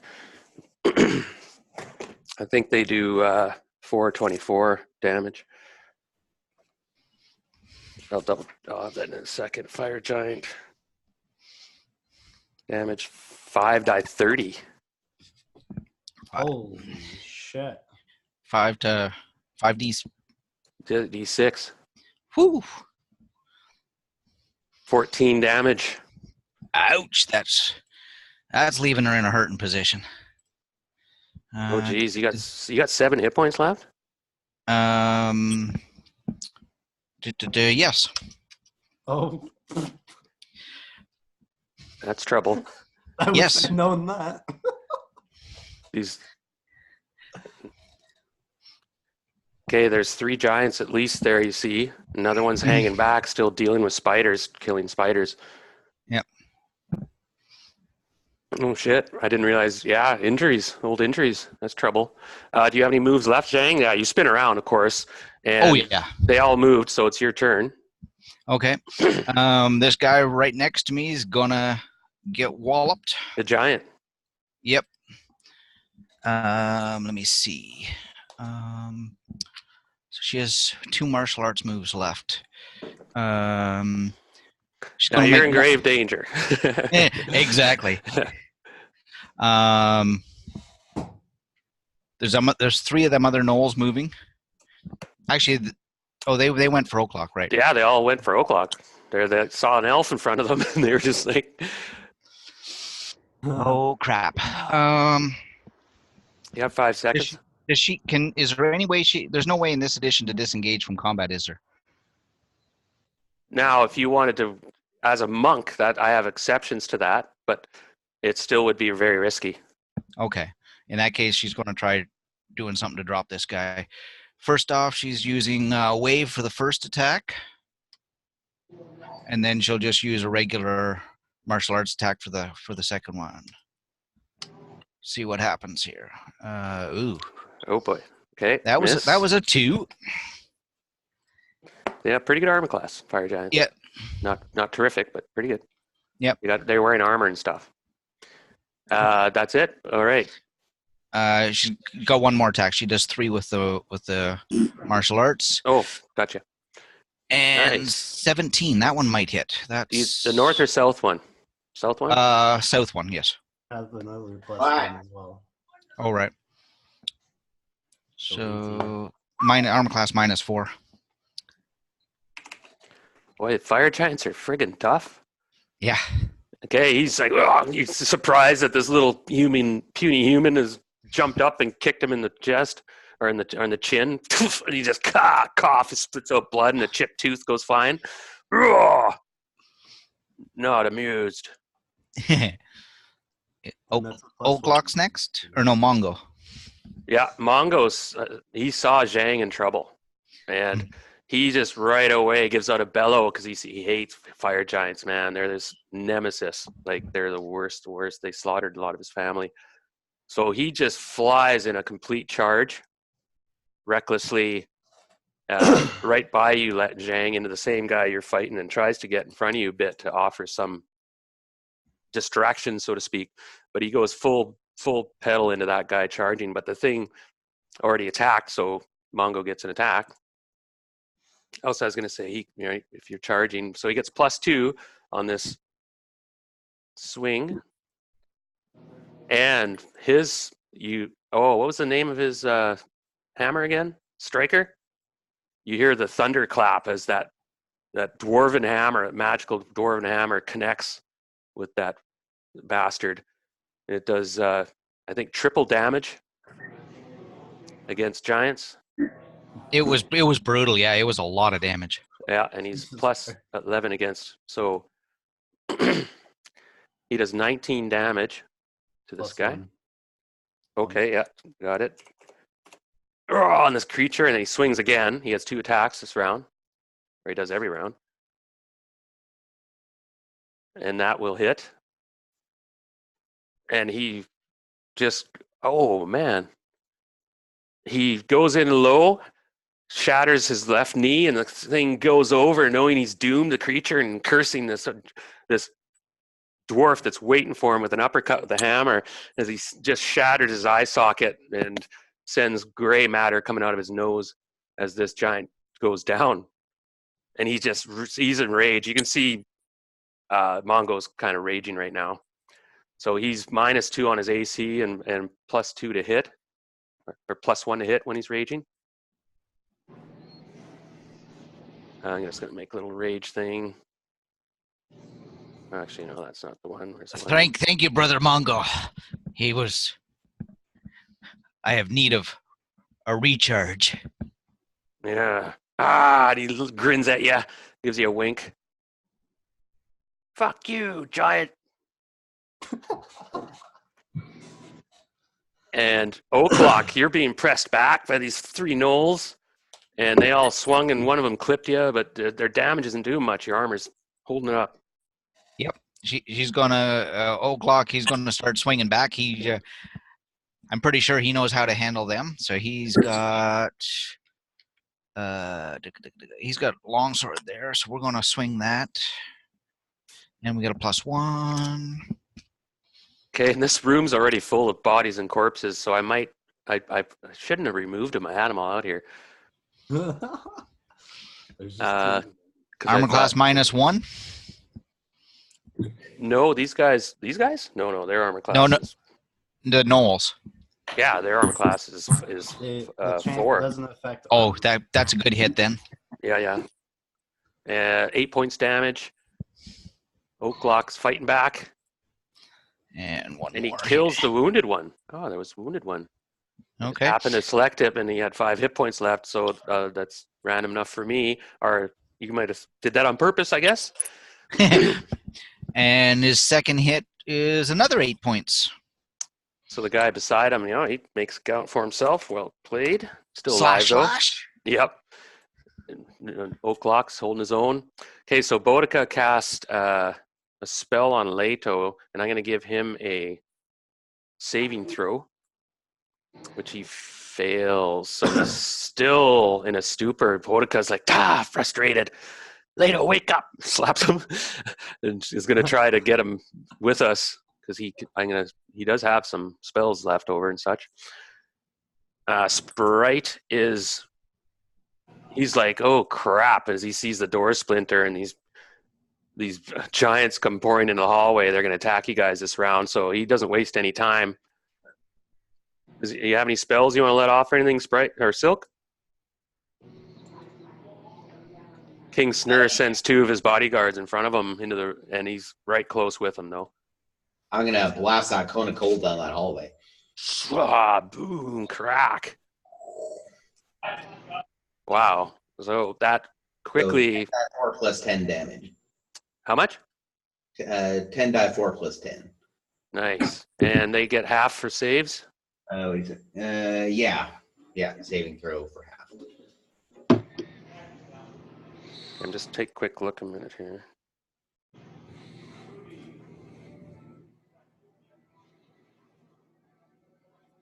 Okay, I thought they might take more damage or something, but it's just normal at the moment. Okay, the first guy fails. Second guy makes his saving throw, so the second guy's half. And oh yeah, you would be able to get Snur too. Yeah, just. Yeah. Okay. 1, 2, 3, 4, 5. Yeah. Snur makes his save.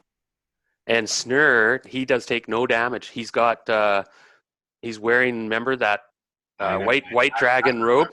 Yeah. Yeah, and he takes half or no damage because of that. So he just shakes off, and he's also on fire and stuff too. So the cone just doesn't reach him, and he just shrugs. He's going to pile through it. This first guy failed his save, so your damage was. Pardon me again. 10 die 4 plus 10. Oh, nice. 10 die 4 plus 10. Rolling. Oh, nice. Ow. Okay, he's still alive, but you can tell he's slowed down, and there's frost on he's covered in this ice, and it's covering parts of his shoulder and goes down his torso, and one of his legs is a bit stuck, but he's busting through it. He took a lot of damage. The second guy made his save, so he takes half of that, so he takes 18. Boy, that was a pretty good roll. And he doesn't take as much damage, and he seems to just be free to move through unencumbered, so he's going to close the distance. Okay, and right after I've done that, I bolt and hide behind Gwyn. Well, Sprite's down here too. Yeah, we'll see, but who he attacks. I'm going to give you like 20% cover, but to cast a spell, you have to kind of stand out there. You can't poke around a corner with one finger sort of thing. Silk done. Okay, the cat is laying low. Shorten, your move. Seeing that Zhang is pretty much in a very crippled position, and seeing that the gnolls aren't posing much of a threat, I'm going to drop the chant. The giant that was attacking me is dead now. Yeah, but there's 2 other giants. There's 2 more in this guy's next round. He's engaging. Kind of hard to not stand on all. And there's at least one more down the hall. At least one more down the hall that are apparently fighting off spiders of various size. There are a couple spiders walking into this room, but they're avoiding you guys, and they tend to be focused at the other end. It's been a lot of spiders. It's like the giant spent the last 4 rounds killing them, right? I'm going to put my hand on Zhang. I'm going to say, Harmonious, bless this Crusader of Light and let her spirit embolden her body. And I'm going to cast Heal. Nice. So you are at full hit points. Any conditions or cripplings or disease or poisons are cured off of you. Wow. Ooh, nice. A full heal spell. Yep. Oh, you feel better than you felt since coming into this place and days before. You have every burden, every little ache and pain and arthritis is cleared right up. You're like, that broken finger you always had, bugged you, is suddenly, Straightened right out. yeah, this is nice. Brand new. And how long is that? That's full round to cast, I'm assuming. Yeah, that's a full round cast. Gotcha. All right, so Cone of Cold is blasted. Oh, we didn't get to Gwyden yet. I'm not going to expose myself to the giant's boulders and stones, but I'm going to use my amulet and go invisible. Oh. How many times? You can use that anytime, I guess? Once a day, but I haven't used it. I used it the first time we entered, and I didn't use it this time. Okay, well, Sprite is down there, but he's getting ready. He's a little guy. He gets +4 against these giants. So he's there alone at the moment. Now, the first guy got slowed down. He's not attacking because of the Cone of Cold, but the second guy rushes forward and attacks, charges either Silk or Sprite. And he's just kind of enraged by this coldness, so he doesn't care which one he kills first. He wants to kill you both really bad. Okay, oh, sorry, Silk.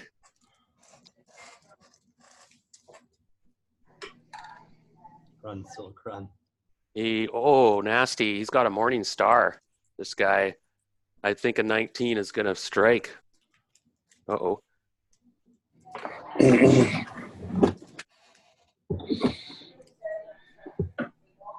1 second. Ouch. So, Silk, you're hit. 22 points damage. Are you there, Brad? You're muted at the moment. Goes AFK once in a while, so you got to wonder. Well, I'll do it for him in a minute. After that, he's not there anymore. Well, he took a hit. He slams back. He was at full health, apparently, but not anymore. Ouch. He takes a ringing hit from this guy. And then you see King Snur. He moves forward. He's like, out of my way. And he pushes this guy, and he charges at Sprite. Oh, And Sprite's like, oh, shit. And did Sprite get the benefit of the Cone of Cold? yeah, it didn't. No, what do you mean? And did he roll the damage and stuff for that? Yeah. Oh, yeah. Okay. I'm just looking to see if he has any spells left real quick a minute, because I'd forgotten about Sprite. I had him at the end of the hallway there because I was going to cast a spell. But he had used some of his spells. I'm just looking quickly a minute. Who all took the 36 points damage? The giant that's in the back now. Just one of them was in that cone? No, King Snur ignored it because he had his he has this hide of a white dragon. Okay. All right, so Sprite is casting a spell, and he's going to try his luck here. I wonder if this will work. No, well, sorry. I was caught flat-footed there. He's going to cast darkness in this hallway. And suddenly this blackness envelops that chunk around the corner. And you hear a snarl from Snur. He still gets an attack, but it's going to be penalized as he comes out of darkness swinging wildly at Sprite. And the other giants are kind of in there in the darkness, so maybe that'll slow him down or mess him up. We'll see. And, wow, Snur misses. Snur actually doesn't have to roll. His Thako is amazing. Remember that from last time. He does miss, though. He was close. Even with a 4, that penalty probably affected it. And he does amazing damage. 7 die 48 or something like that. Okay, so these 2 giants and Snur are there. Moving on. Next round. That's it. Round is over. I assume everyone moved, right? Okay, starting with an initiative roll. Another 6. Jeez. So the hallway giants got a 6 again. They just seem to be early with it. And Snur got a 5. And we got a 6 as well. All right, so simultaneous action in the hallway. And Snur's close behind, just even with a 5. So you guys are in the darkness, probably that's suitable. Actually, the darkness would affect them. So there's 2 wounded giants in the ice, and Snur's not. He was wounded from before. He got clipped a couple times because I see his hit points have taken a hit. You guys must. Yeah, I believe Gwyden laid a few good slaps on him. Great. I thought he was injured already. He is. He is injured. He's lost some hit points. He's still in good form. He had a lot of hit points. So we're starting with. We may as well they go first up here because everything's happening at once. Except spells go first. So any spells? They have to take 1 round, or Well, yeah, 3 segments. 3 segments or less. Yeah, I didn't know. Hey, Darren, can you highlight where the darkness is? I can. Is it just in general in the bottom hall? Looks like I'm gonna move the bless. Okay, See that? I do. That's the sphere. If I yell, while they're in that darkness, if I yell to Silk and Sprite, will I give away my position or my invisibility? Doubt it. Okay. Especially in the combat and stuff. If they were listening and stuff, be different. Yeah. So I'll go with the top crew here. We got 2 gnolls on Oaklock scrapping away, and they swing with they've got glaives and morning stars. And I got that's 16, I remember, is a hit. So that's the guy with the glaive, which in his hands does 1d10 plus 2. I'm just taking. Oops. Chance Okay, off 6 of plus them. 2. That's 8 points damage to Oaklock. Okay, got that. And the other guy missed. And this giant here now is joined by this guy, and they move in. Now, Mongo, you're like, spring up.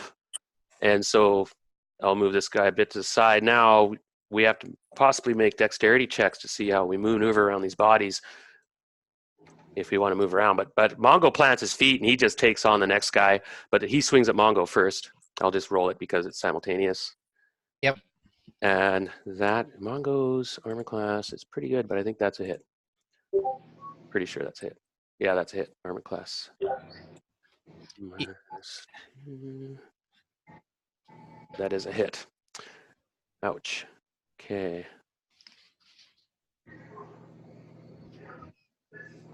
These giants they do a lot of damage. It's like brutal. 15 points damage to Mongo. He's taken some damage already, by the way. Yep. He's still doing good. What points does he have? 80 normally.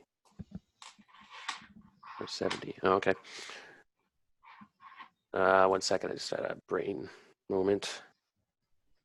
He's got 38 out of 70. And the other giant attacks Zhang. Yeah, I imagine they got lots of reach to make it to me. Oh yeah, that one wants to get you. Now this might hit as well. Your armor class was -2, you said. -1, but -1. But he's got Right. the -1 from That's the right. chant. Okay, so that's close. He needed like I don't no, have but to he check needed an 11. Yeah, but it goes for 2 rounds or something after you stop, does it not? that. I don't think so. Okay, I know Boudica had one of those that went for a couple of rounds after she stopped. Okay, that's a miss. So that giant miss, that giant hit. Mongo is a bit beat up, you can see. And this giant's coming over, by the way. He's done killing spiders. And there's one more at least down the hall. That's it for those guys up there then, I'm thinking. Okay. Gwyden. Can I put myself in a position to attack Snur as soon as he steps out of the darkness? You tell me. You can move your character. Okay. I'm going to go to here. And I'm going to tell, and I guess from here, Sprite and Silk could attack him too if he comes out of the darkness. So, yep, there you go. I'm going to wait for him to come out and attack him. Okay. You ready yourself. You're there, and you're just like, come on, come on. Mongo is just like pissed. He got hit. It gets made him madder. He turns on this new guy came in. He's like, yeah, you want some of this. I don't see Zhang on this round of the turn order. Zhang's down in the next section. Oh, I got the turn order mixed up. Okay, I'll move you up. Okay, good. Yeah, Thank you should have moved. Yeah. Okay, just rolling here quickly.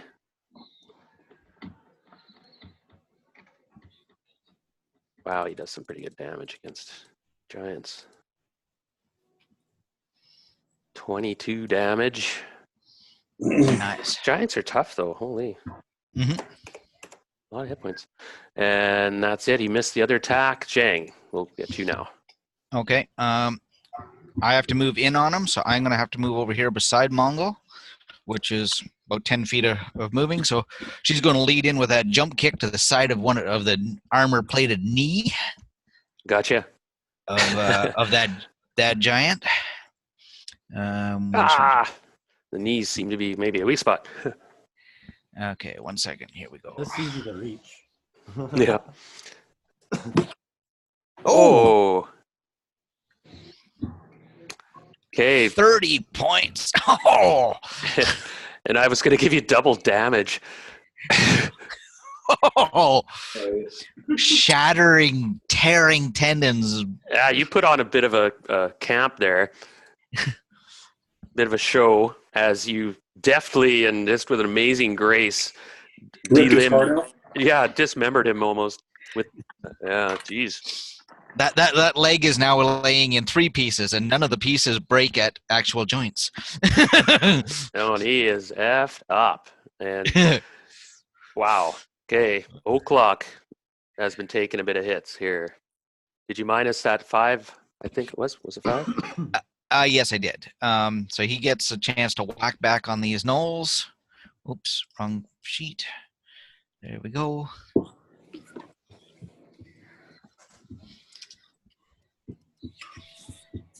Let's see. That's an 18 for him. Nice. 11 points to that same guy that he hit before. Oh, okay. And 1 more for a Oh, second he's one. still alive. Wow. Oh, unless you hit him again, of course. Oh my God, this stupid thing. Well, 7 more points to him with a 21, so I'm pretty sure that hits too. That is a hit, and he's gone. He's killed as you follow up. And O'Clock, he's just fighting these personal battle with these 3 gnolls. He's slowly winning. Hack, hack, hack. Okay, Boudica. Now she tries more physical. She kind of slaps and yells at Leto, "Come on, snap out it, buddy. Wake up." And Leto's like, so many, no more green skin. What's going on? I'm so weak. His strength is like 7 or something like that, or 8. Oh, I'm so weak, but I'm so brilliant. Math spinning through my head. So he gets a saving throw, and he fails it again. I think actually, unless he might have boomer saving throws. Let me have a quick look. 7 those. I'm thinking I'll have to use Zyax. That's the only stats I have at the moment. Well, Jim's going to be surprised when I tell him what happened. So he makes saving throw versus petrification. Oh, it was his 7.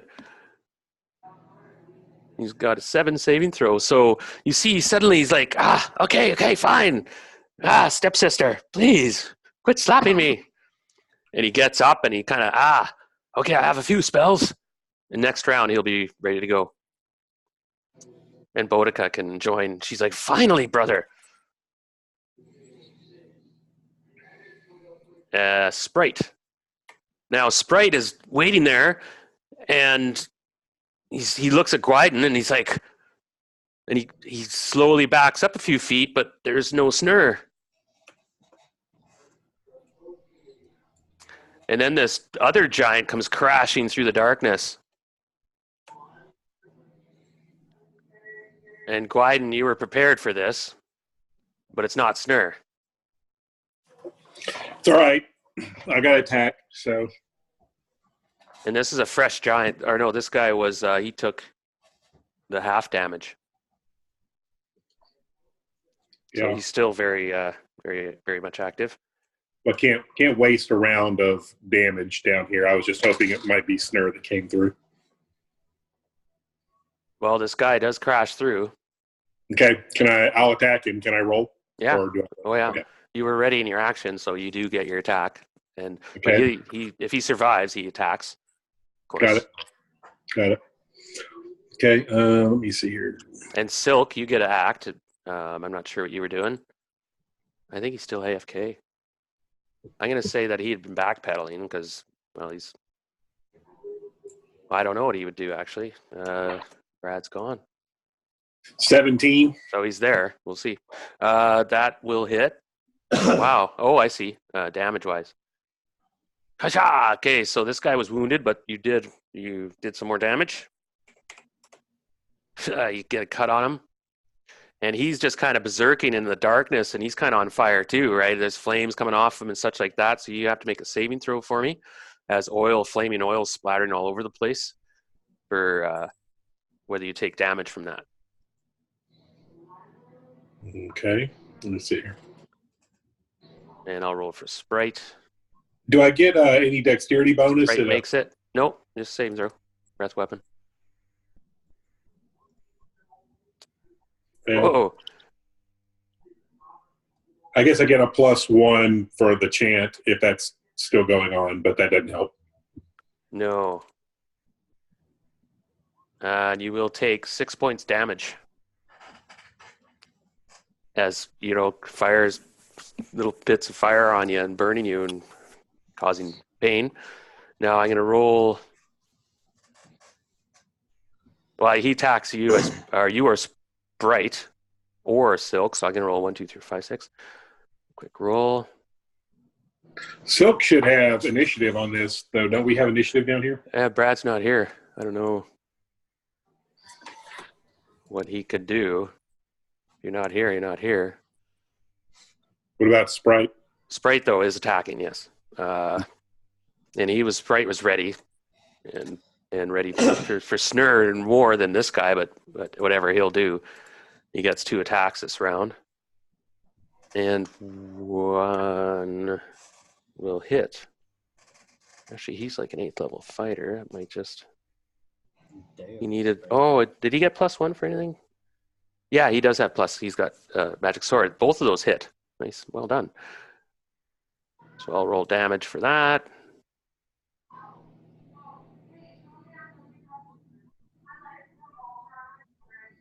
So Sprite does 12 points damage to this guy, who's feeling some pain, but he still is fighting. He's got some wounds and frost and ice melting off him and things like that, fighting the fire. Oh, actually, Gwyden, that cone of cold put out their flames. Yeah, pardon me about that. I forgot. So you don't take that fire damage. Okay. So Sprite's done. Now this giant attacks Gwyden. I already rolled for who he attacked. But you've got the good armor class. I don't see it. Okay, that's not going to hit. And is everybody gone this round? No. Shorten. Okay, Shorten, yeah. Okay, you're up. How's Mongo looking? He's holding his own. He looks like about half-ish, like, Alright, I will walk over to him and I'll ask Heronius to cleanse and heal his wounds. And Nice. I'll cast Cure Critical Wounds. Okay.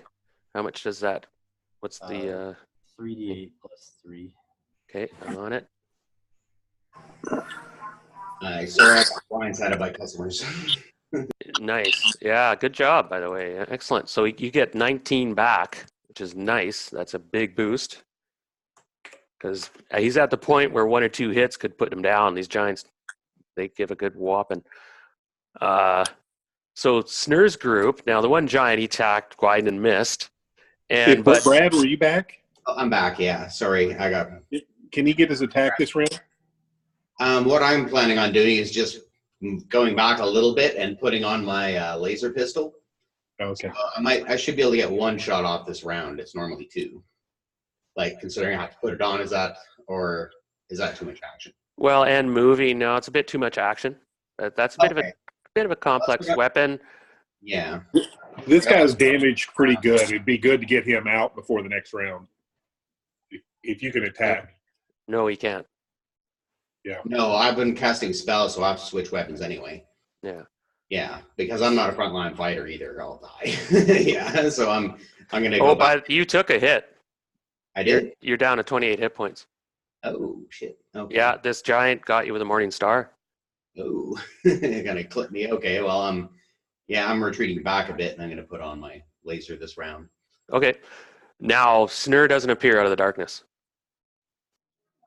And you hear something crashing and banging down the hall, like somebody was leaving.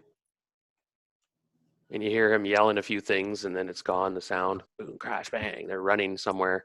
There was a few of them, actually. There were a few giants, more than you thought, maybe 2 or 3 more. 3 or 4, including Snur. But they didn't come through. You're not sure what that bugger's up to?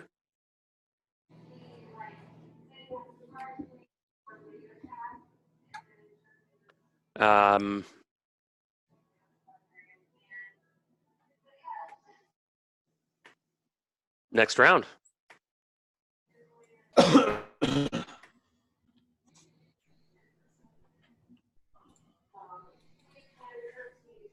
And we'll start with initiative.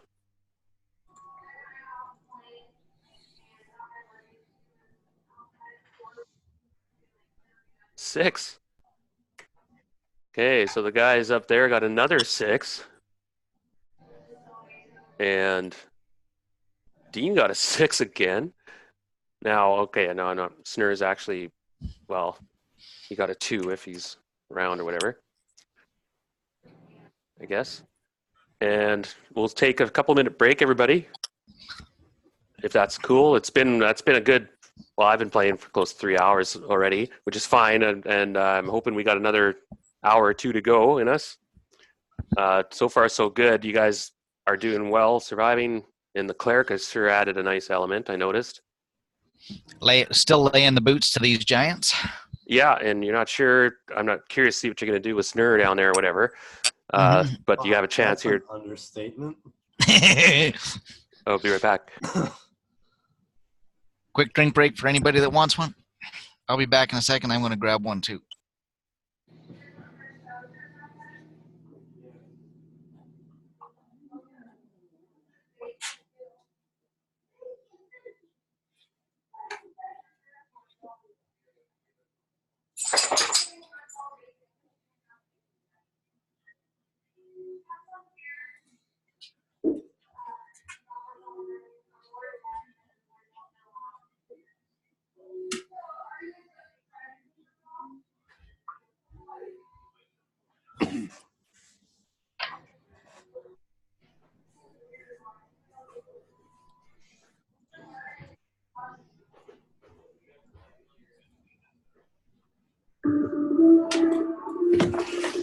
Düşman hattının gerisindeyiz.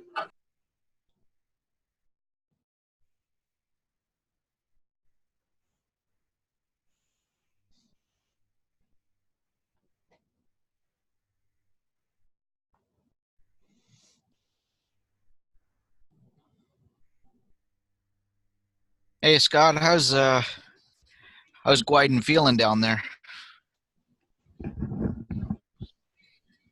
Oh, about 2/3 hit points. Yeah. The only thing that scares me is, like I said, Snur could kill anybody with a good hit.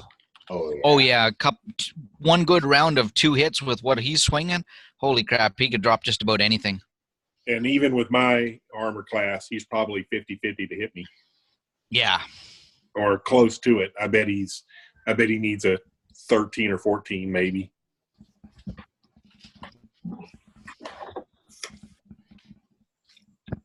Well, if we get completely desperate, I can still seal this hallway off. Yeah. Buy some time anyway. I think if we wrap this fight up, he doesn't have much left to throw at us because we've probably dropped 25 or 30 giants in here. Yeah. What do you think he has? Maybe a 13, 14 hit dice? Oh, probably something up that way. Yeah. 15. He needs a 15 to hit, but I don't know if he's got a magic sword or not. Yeah. Oh, I can almost guarantee he does. Thanks, Brad. You're not helping. That was deep. That sounded like. Yeah. Yeah, I was the one that said he could almost guarantee it because if he's that big of a chieftain with all the allies he's had a chance to make something. Yeah. You don't get to. Sorry. I was going to say you don't get to be that big of a chieftain leading multiple fire giant tribes without having something good to swing. Yeah. Everybody below you is trying to take you out, I'm sure, if they get a chance. Mm-hmm.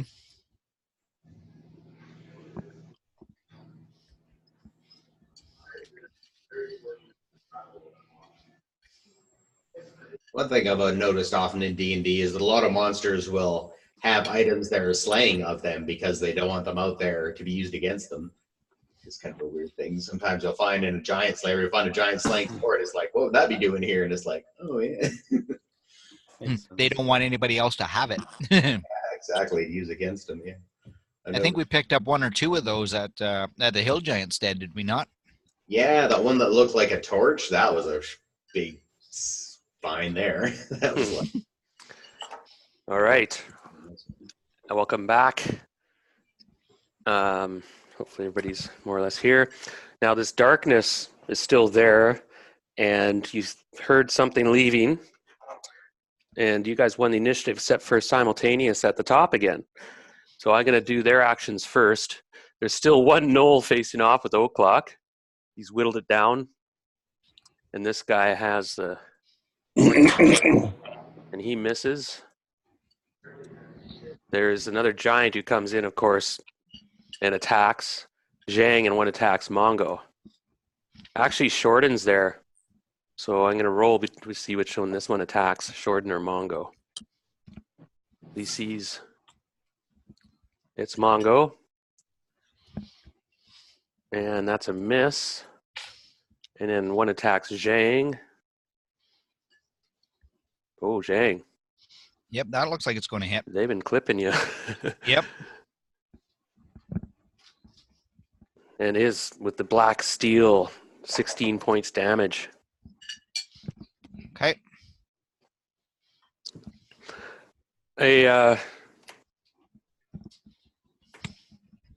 Okay, nothing over there. Just taking a quick look.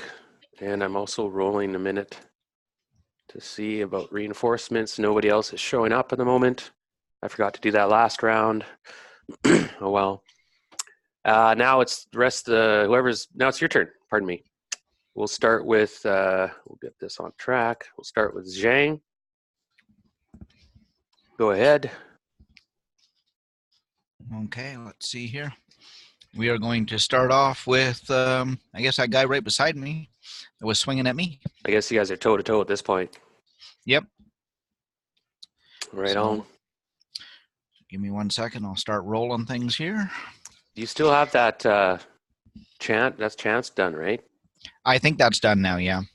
It would be this round anyway.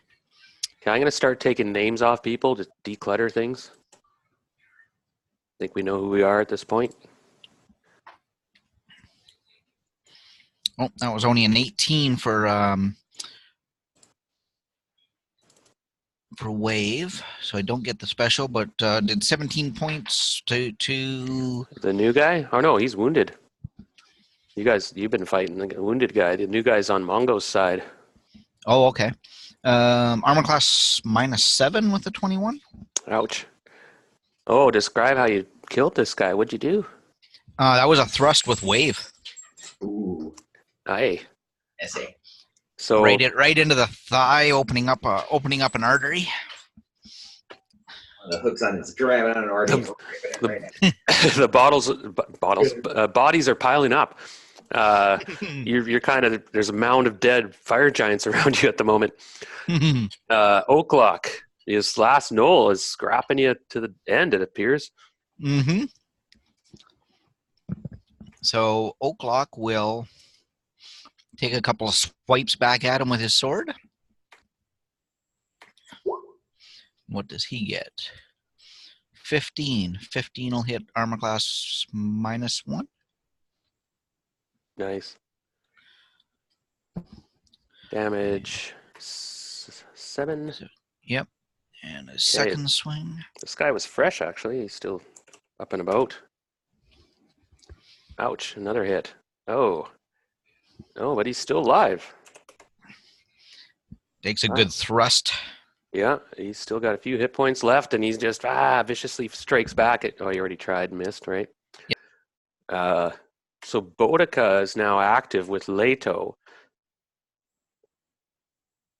Also, Guiden and Sprite and Silk, give you a heads up. These doors behind you open up.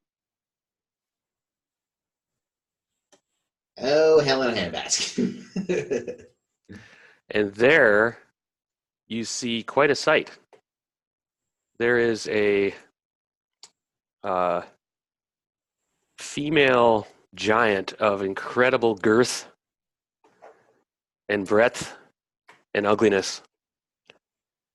And she's got braided red hair and breasts the size of cows. And she's fucking massive. She's bigger than this, actually. And this is Kingsner's wife. And she gives a shriek of rage. Ah, vermin! Pests! Well, in giant tongue, I should say. And she has 2 pet weasels. This module's got a few surprises. Oh, boy.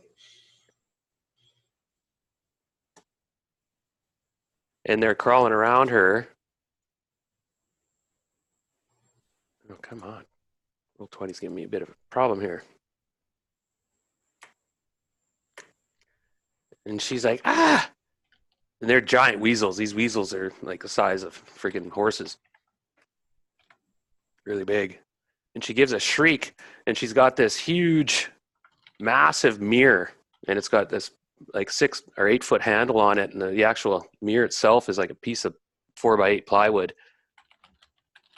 And she swings that thing like a friggin' lacrosse bat.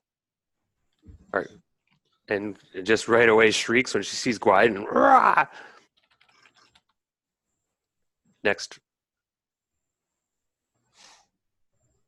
I'm just looking to see who's next. So Boudica. Sprite is like, oh, she's so ugly. Bloody hell. Bloody hell. Bloody hell. So, Bloody hell.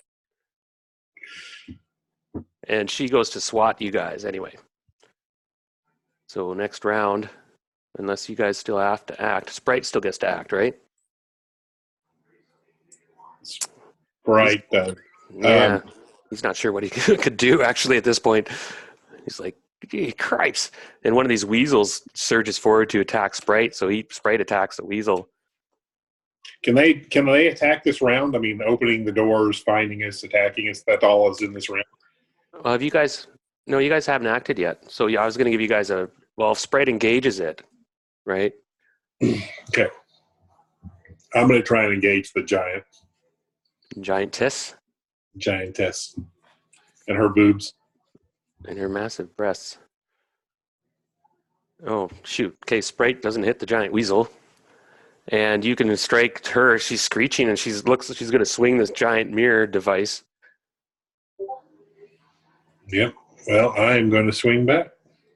Go ahead. You get to act first.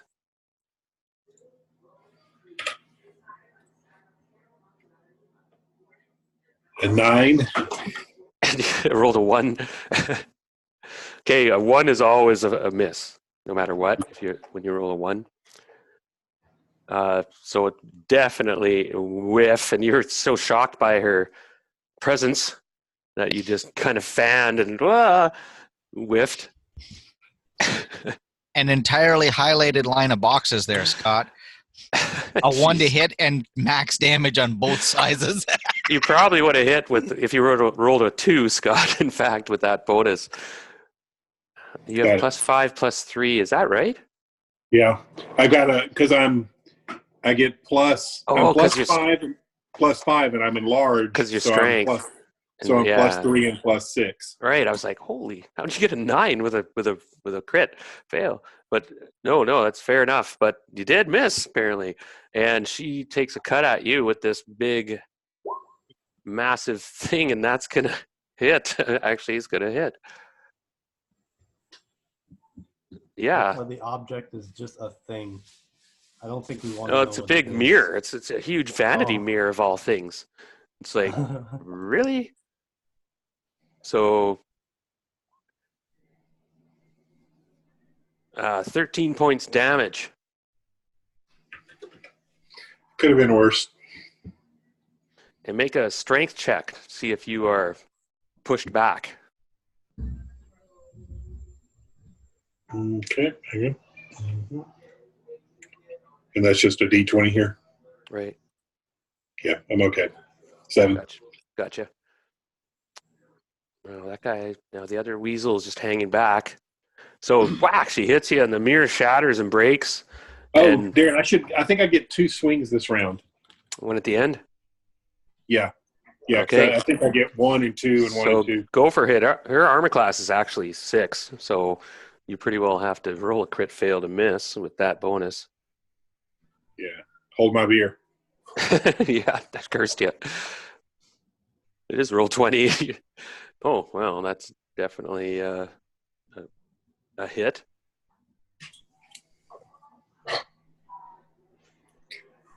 Only I did on the small side of the damage that time.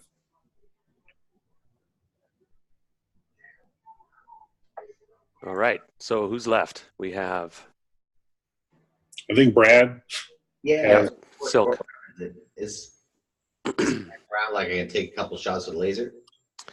No, actually, we're finishing up the round. Yeah, I thought we were finishing up that Yeah, round. so that's pretty well done. Everything's done. I'm assuming that's why I was asking if we missed anybody. But I still have to go. right, Shorten.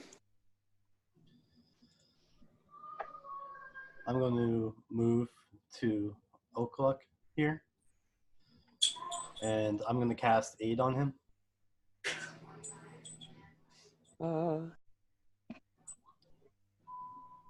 Okay. You rolled the D8 for us? Workers' comp. Oh, we're picking up some snaps and cracks. Did you roll the D8 for his extra health? 3. Okay. And he gets the effects of Bless for, I believe it's 11 rounds. Nice. Bonus to AC and saving throws. No, Bless is just a hit. Oh, right. Okay, so the other one was Sanctuary or something like that. The other one was Chant. Oh, okay. Silk. Yeah, we're done. Shorten's done. Everyone's done. All right, next round. So you got the laser fixed, and you're not sure where Snur went at the moment. Yeah, makes you wonder if he's circling back around or something. I rolled another 6 for the group in the hall. Wow. Guys rolled like 4 6s in a row. And I'll just roll for the southern group is 3. Should I roll for the southern group? No, you guys are a group. I was saying the southern bad guys. The Queen. Grutha.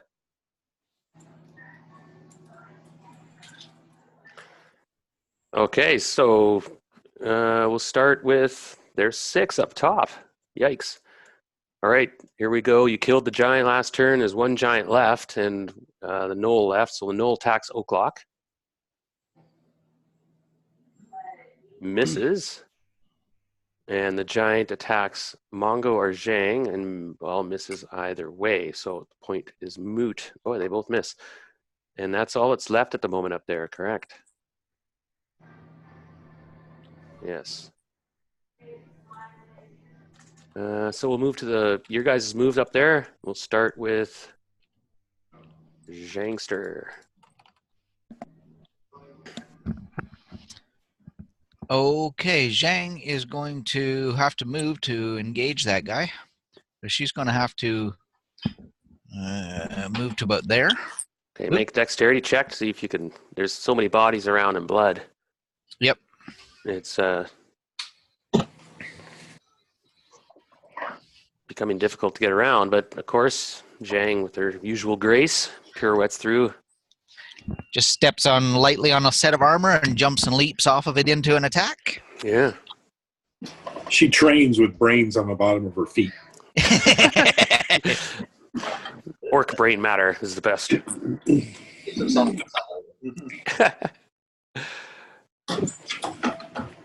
So one. Oh, wow. Yeah, okay. So large creature. Boy, 13 damage. This is a fresh giant. But it feels the sting of Zhang's attack for another 17. That was the left hook with that Earth of Arm and Sky, or Arm of Earth and Sky. Whack, whack, whack. Yeah, she's actually doing pretty decently now here. Indeed. And her last attack.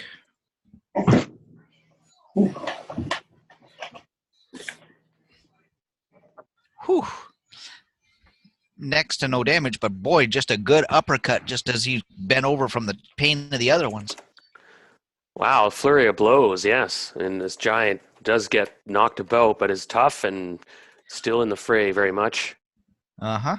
And then O'Clock, I guess you're still in your Mortal Kombat with this. The last, not least, Noel still has a few hit points left. Well, we'll see what he does. I believe that's a hit. He's like a 7th level fighter or something. That's Eighth level, eighth level fighter, yep. So 10 points of damage. Wow. So you had 3 hits that time, Zhang? Zhang hit him all 3 times, yeah. Yeah. So 13, 17, and then the double damage on the 20. 14, 13, 30, 44 points damage. Oh, giants have a massive amount of hit. He had 62 hit points. Yeah, you don't want to go toe-to-toe with them very long. Not without tag teaming up on them. Did that took care of that? I didn't get the double damage, though. I didn't realize that was a double damage hit there. That crit. So another 7, but he's still alive. Was that O'Clock enough to take out that other gnoll? Yes. Okay. Yeah, nice sword work, O'Clock. He doesn't see anything else coming up in the upper region there?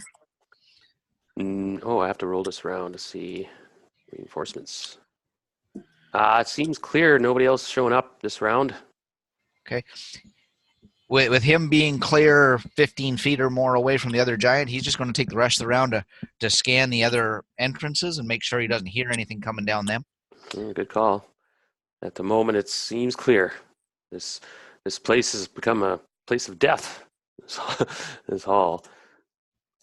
Boudica now has gone down to cover Silk and just got her sword out and such and attacks this giant. I'll frappe the giant first with the laser before she gets there. Go ahead, fire. Alrighty. This guy's a dead giant, by the way. Yeah.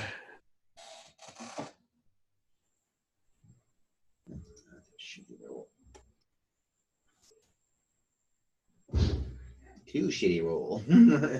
Oh, no good. Oh, maybe he might survive. Double damage, 24. No, that does kill the giant. Boudica finishes it. Your laser shot misses. And give me 1 second. Oh, shit. Okay, that's not one. If I would have rolled, by the way, I rolled 8-sided to see which segment you missed into. Yeah. And there's always a chance if there's somebody in that segment, you could hit them. But you missed short on your left, and it went by in between Sprite and the giant weasel. Burns a hole in the rock. Now Sprite is fighting this weasel and misses and misses. By the way, we are picking up some background clunks and whistles once in a while. I think it's my dogs. They're kind of bumping around here. Okay. If it's possible or not, but it's not so bad. God, Sprite totally whiffs. Okay, the Knolls went already. Who's left down there? Silk, you shot, missed. Shorten's coming up, of course. If this is a new round, I haven't swung. It is a new round. It's your turn. Yeah, this is a new round. I don't think Mongo has attacked. The Queen's going to go, and Mongo. Oh, yeah, Mongo's up here. He can finish this giant, hopefully. Forgot about him. Good call. Okay, he gets 2 attacks around with that weapon. And they're both hits. That giant is dead. He won't survive that damage. I'll roll anyway just to see how she goes. This weapon's astonishing power against giants. It's designed to kill them. Okay, does a lot of damage. 36 damage. Oy. And they still had 18 hits, that giant. But it is killed and stumbles back. And it looks like you guys have killed everything up here for the moment. Wow. Nicely done. 4 fire giants and some gnolls. Now, meanwhile, down below, Guiden. Or Shorten, you can act, actually. Pardon me. I'll just say the battle's not over. Let's head up to our other allies, and I'll turn around and head through the tapestry. Aye.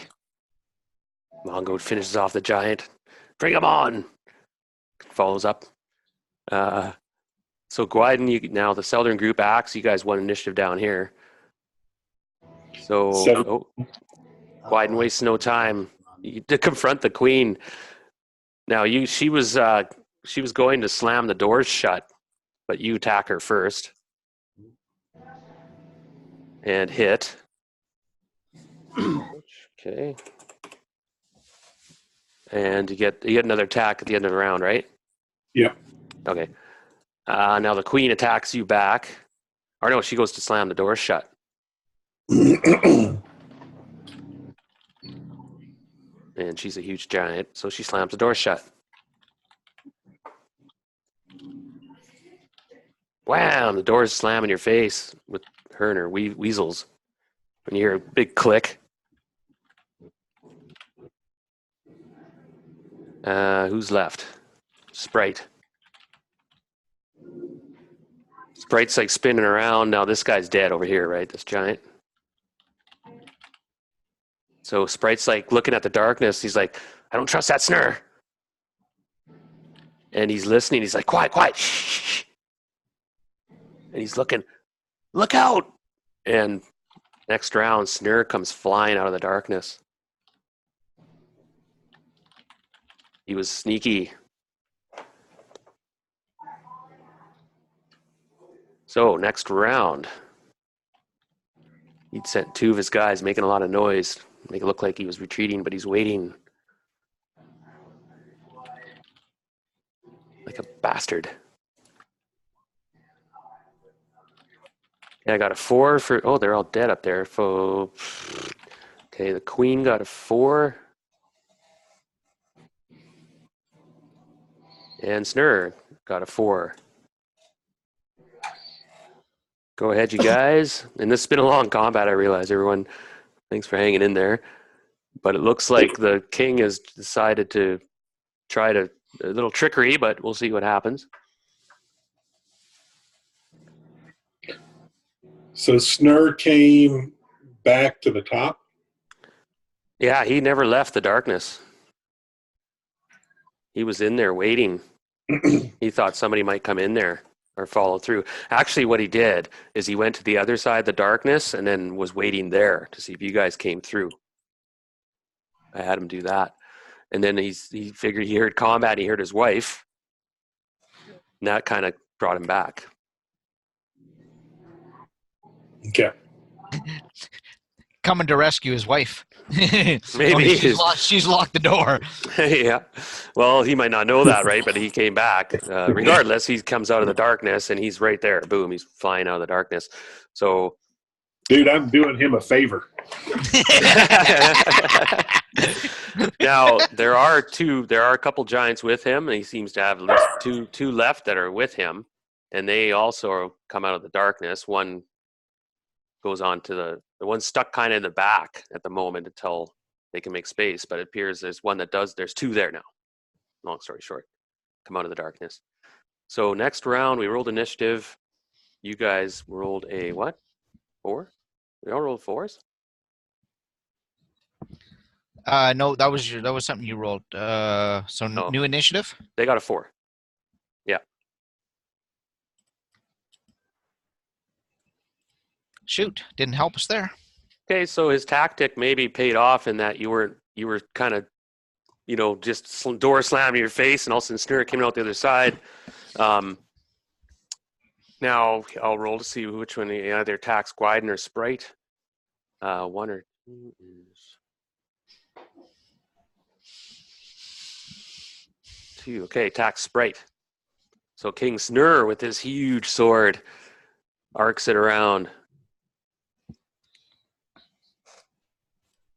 And that's a hit. Sprite's like, oh shit. Let me have a quick look here. This guy hits like a ton of bricks.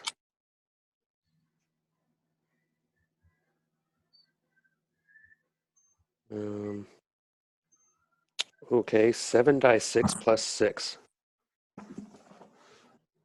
Ouch.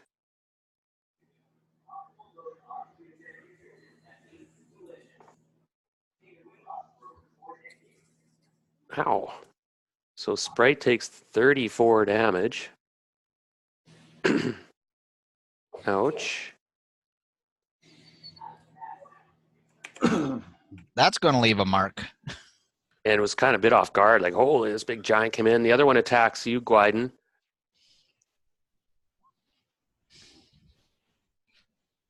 That will miss. Not today. Not today. Now I forgot about spells and missiles. Pardon me. Brad! Oh, the cat just hit something. What are you doing? Anybody have any spells or missiles? Now, a lot of you are way up here, ways away, but you were turning around and heading back. So Doesn't Brad have his laser? Yeah, I got a laser pistol, yeah. oh yeah, so you can shoot that guy that came out.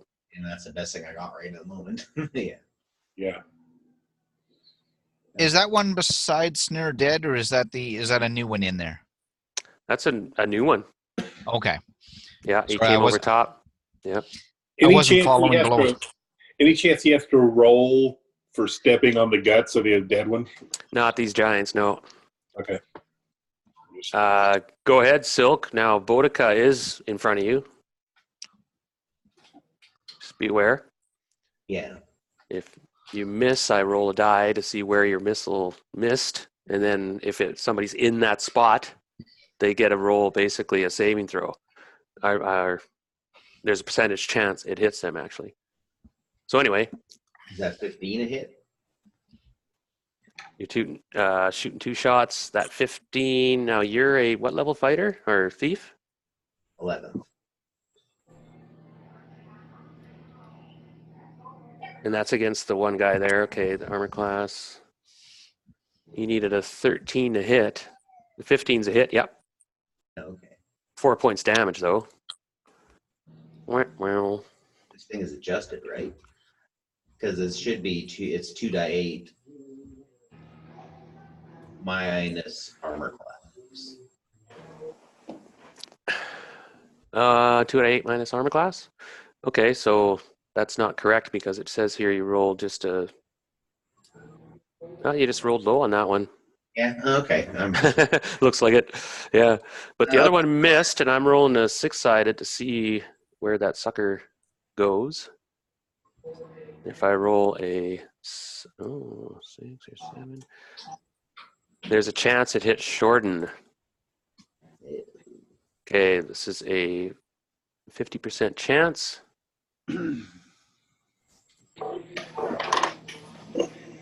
And they ricochet and stuff too. It's not just like it's, oh, you shot Shorten or something. It's they ricochet around as part of it, right? When you miss, and it just happens it ricocheted through into that zone. So don't think of it like you just like turned and shot in the zone and you missed. You know what I mean? So it just so happened to ricochet, and just it singed Shorten's cape, put a hole through it under his armpit. I'm like, man, this is getting too risky. I'm putting it away. And it, by 5% missed hitting Shorten. And Shorten hadn't seen a laser before, so he's like, whoa, it's like a weird thing. First, you owe me a new cloak. Yeah. The hell was that? Okay, Leto casts Magic Missile. Nice. And One of the big guns. that is, okay, let me roll damage.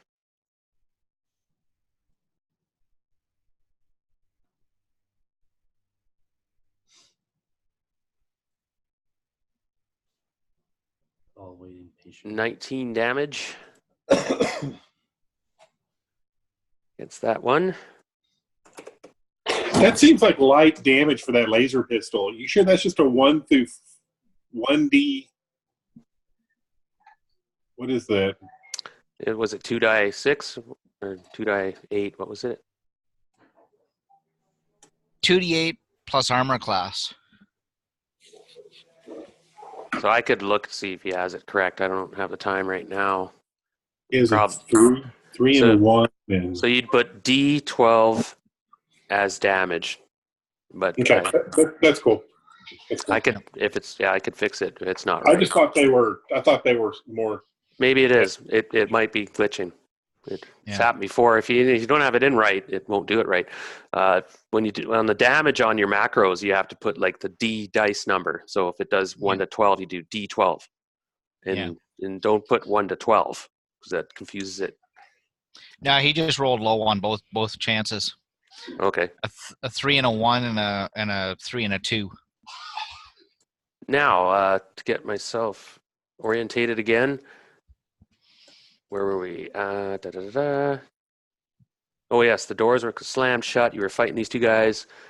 King Snur just hit Sprite. Ouch. And it's your guys' attack now. That was the missile phase. Yeah. So Oh, actually, we can start with Gwyden. You haven't attacked this round yet, right? Against these? No, I haven't attacked. No, yet. because they. All right, so let's do that. You said Leto cast that magic missile. Who did he hit with it?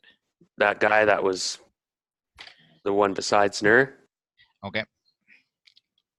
And how much damage did he take? The 19. Okay. 19. Okay. But these are his bodyguards. There's last of his bodyguards. They're pretty tough. These guys. They have quite a few hit I'm points. gonna aim at Snur. Nice. And yeah, because everything's. Oh yeah, they won initiative. Actually, they attack first. Pardon me. I just looked back. They got 4. You guys got 3. We were just doing missiles and spells. So magic missile, laser. Anything left? Okay, so the guy beside Snur, he swings out and he attacks Boudica. Tries to just get her because, well, oh. Oh no. Uh-oh. I'm gonna be casting Raise Dead real soon. Jeez. Okay, Boudica does go down. This sword stroke just kebabs her, this massive blade. And he wrenches it out quickly and she just collapses.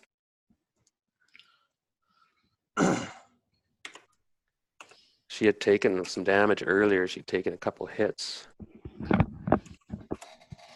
But this drops her, and she's in shock. You guys are like, oh, that was a vicious hit. All right, Silk does some triage this round.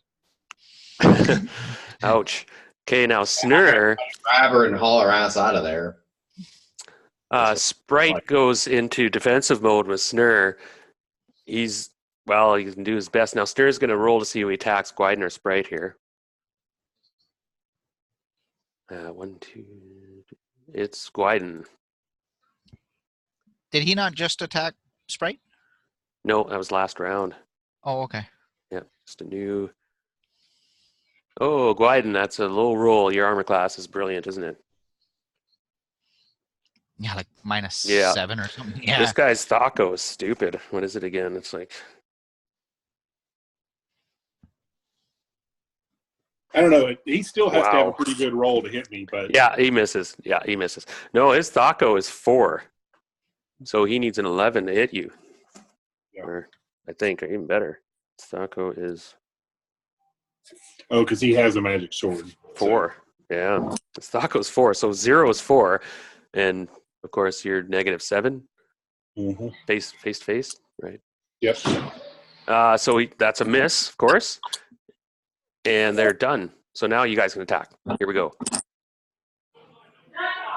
Zhang, you're up there. What do you do now? We'll go first with what these guys are up to.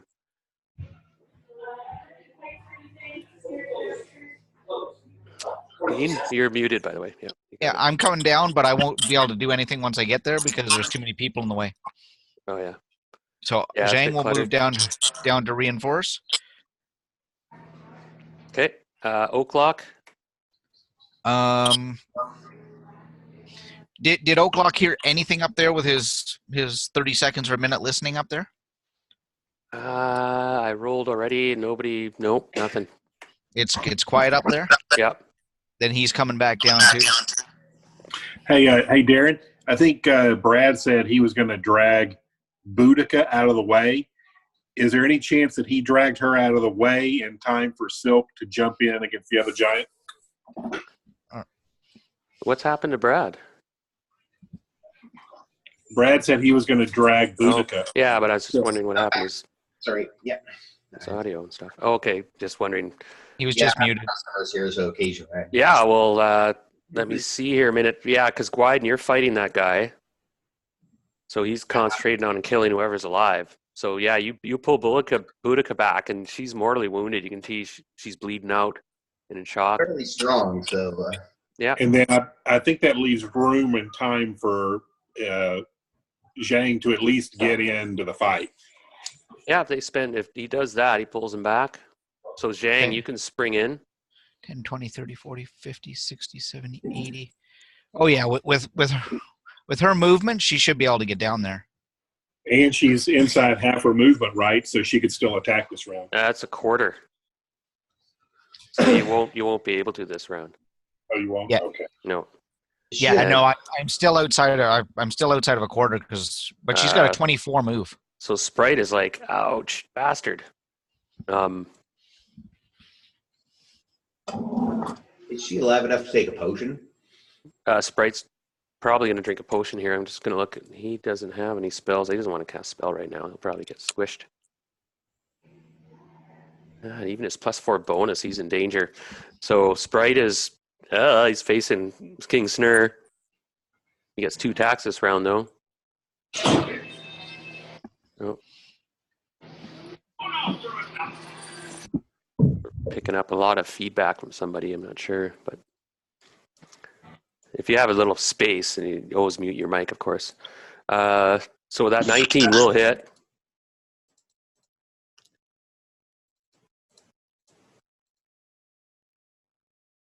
There we go. Somebody muted. Okay, 7 points damage. He hits her. Comes in low and strikes him. Who's left down there? I have to attack. Yeah, that's what I thought. Okay, go ahead, Gwyden. there's the one giant's fairly wounded. He's a big. There were 2 bodyguards with this guy. He got a lot of hit points, like over 60. This is one of them, and he's taken a lot of damage, but he's still very much alive. And then Snur's there, of course. I've got to go for Snur. We got to get rid of him. Oh yeah, okay. Here's your chance. You get 2 attacks or 1? 2. Nice. Ooh, nice hit. 18. Yeah, you got a vicious hit. Oh, 18 damage. Snur's feeling some pain. Nice hit. Nice hit. 17. Oh boy. So Snur howls in pain. Yikes. Howl, and he's hurt pretty good. You've cut him up. He's bleeding. The flames are all out on him and stuff, and he's like, ah.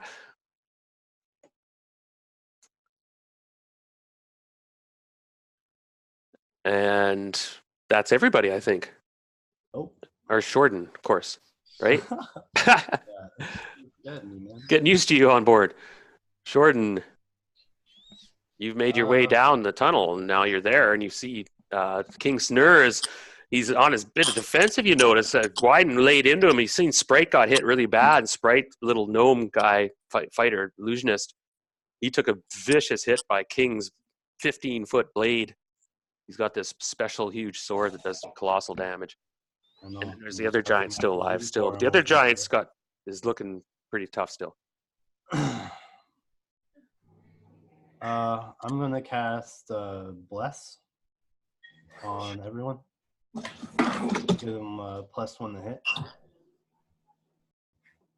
Gotcha.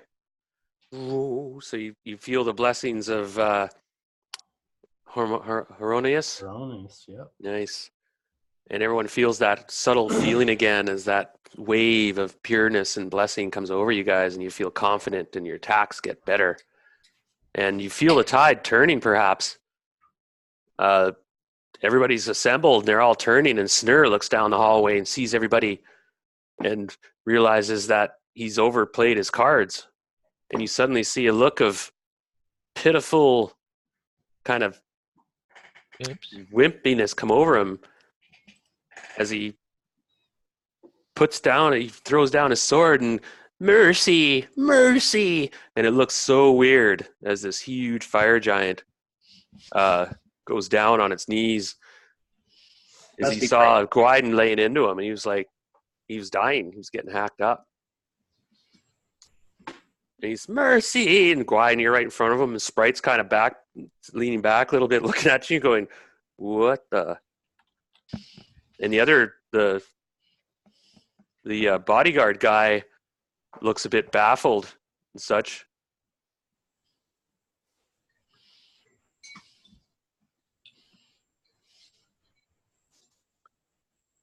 Now you're muted, by the way. Sorry, Scott.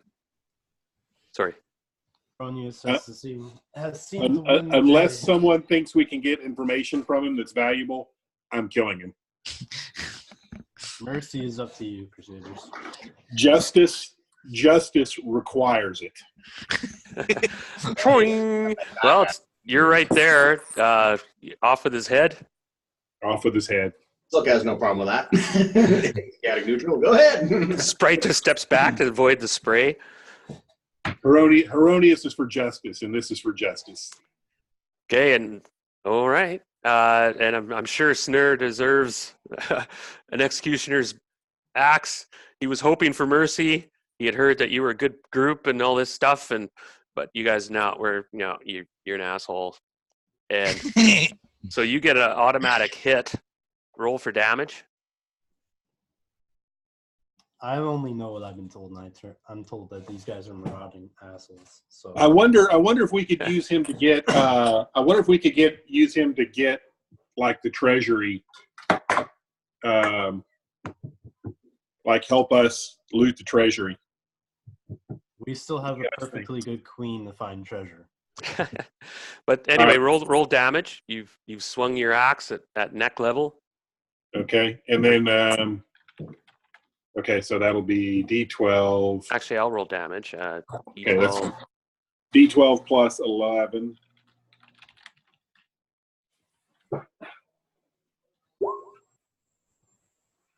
Oh, and I capped. on the damage. Oh, hold on a minute. Okay, he realizes you're gonna kill him, and and you do hit him, and you do a lot of damage. Now he has 1 hit point left. Oh, Somebody kick him in the shit. That's And all it'll take. he goes to backpedal into the darkness and retreat, and Sprite is there, but the bodyguard is there as well. So he backpedals into the darkness, and the bodyguard is guarding him.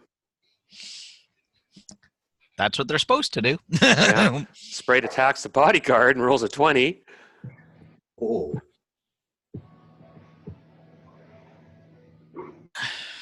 Does double damage. Oh, okay, he does 10 points damage.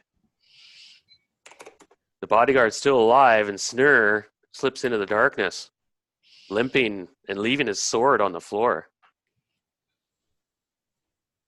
It's a massive blade. Well, you can't wield it. The thing's fucking 12 feet long or something. But he goes into the darkness, disappears. Now, there was another bodyguard waiting in the darkness behind him. And he steps forward out of the darkness. And you hear Snur yelling things at these guys. Curse you! And he's yelling at Gwyden, curse you! I'll see you in hell! And he's running off.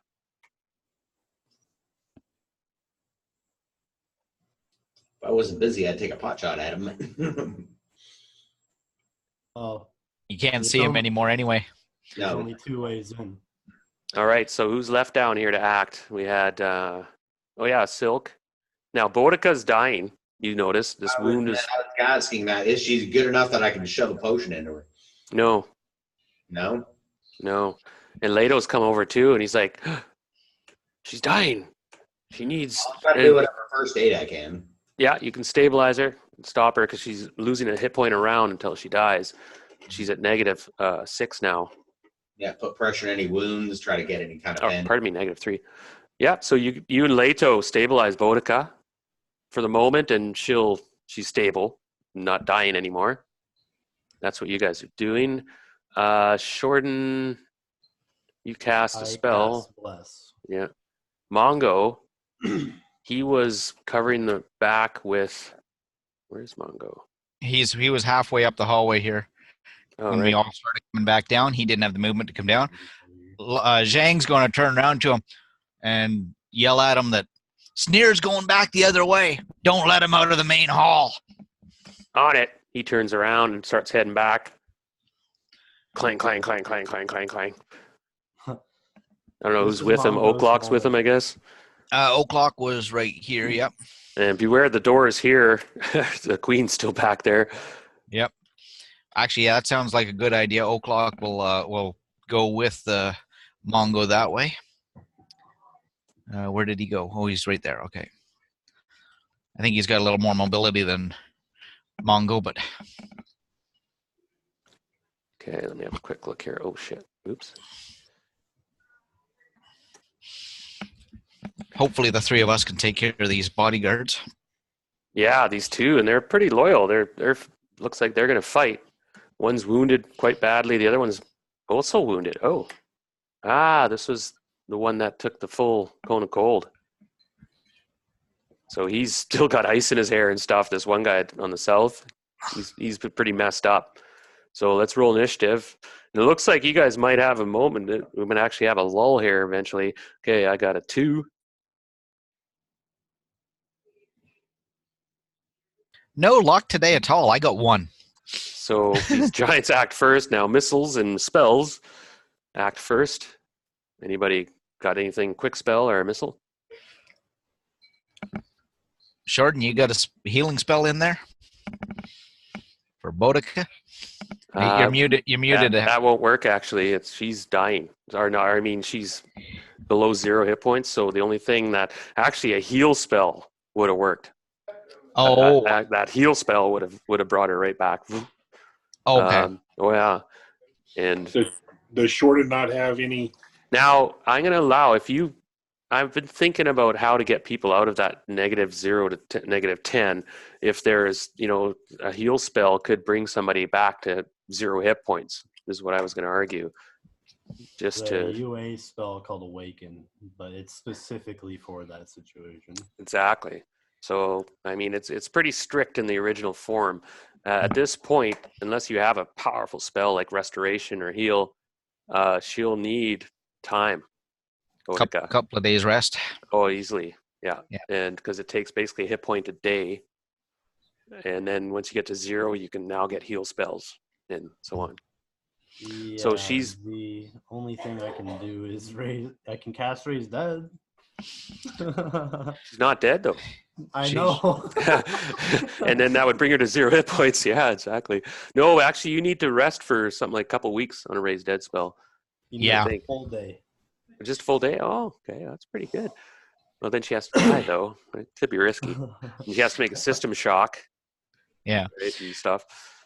Well, if we can tie this fight up in a few more rounds, we should be able to get a day or two's rest here. And Snur, that clever devil, might have gotten away. Well, we'll see. So, Yeah. Even if we get a day's rest, I can heal her then. Yeah. So continuing the scrap, you got 2 wounded bodyguards here that tend to be fighting to death. Now Sprite has kind of faded back. He's going to watch these doors because he's actually quite hurt. He's retreated that last round. Actually, he didn't do anything last round. He just Right. he's bugs out, just retreats behind Gwyden. It's like, I'm in a bit of pain. So they attack first. One attacks Zhang, one attacks Gwyden. Okay. Gwyden first.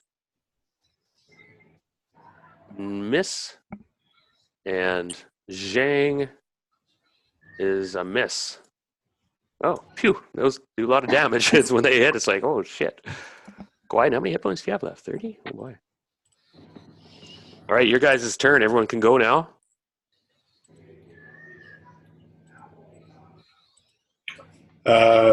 Who's first in turn order? Mongo, Zhang. Yeah, okay, we'll use that then. Let's start with Zhang. Go ahead, Zhang. Okay, starting up here with the thrust with wave. Nice.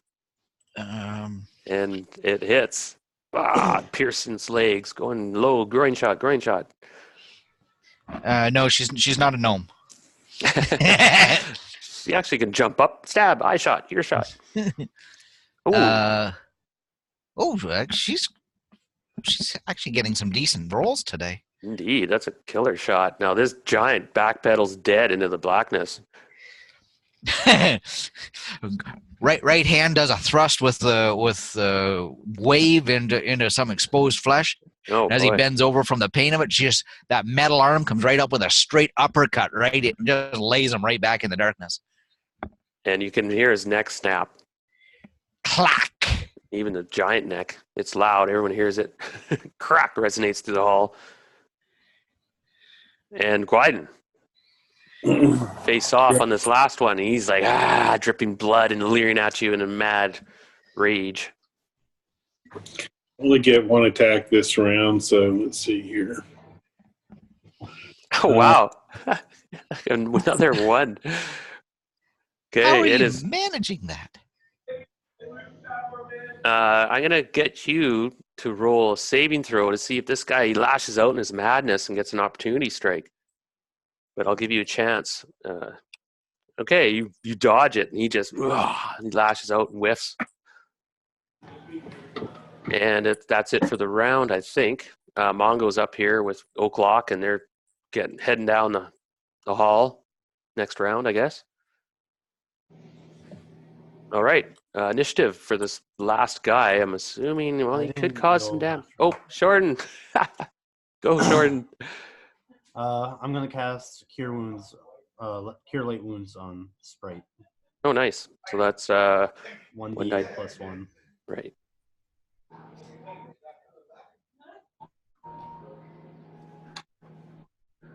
I guess I'll roll it. 6 points damage, or hit points returned. 23.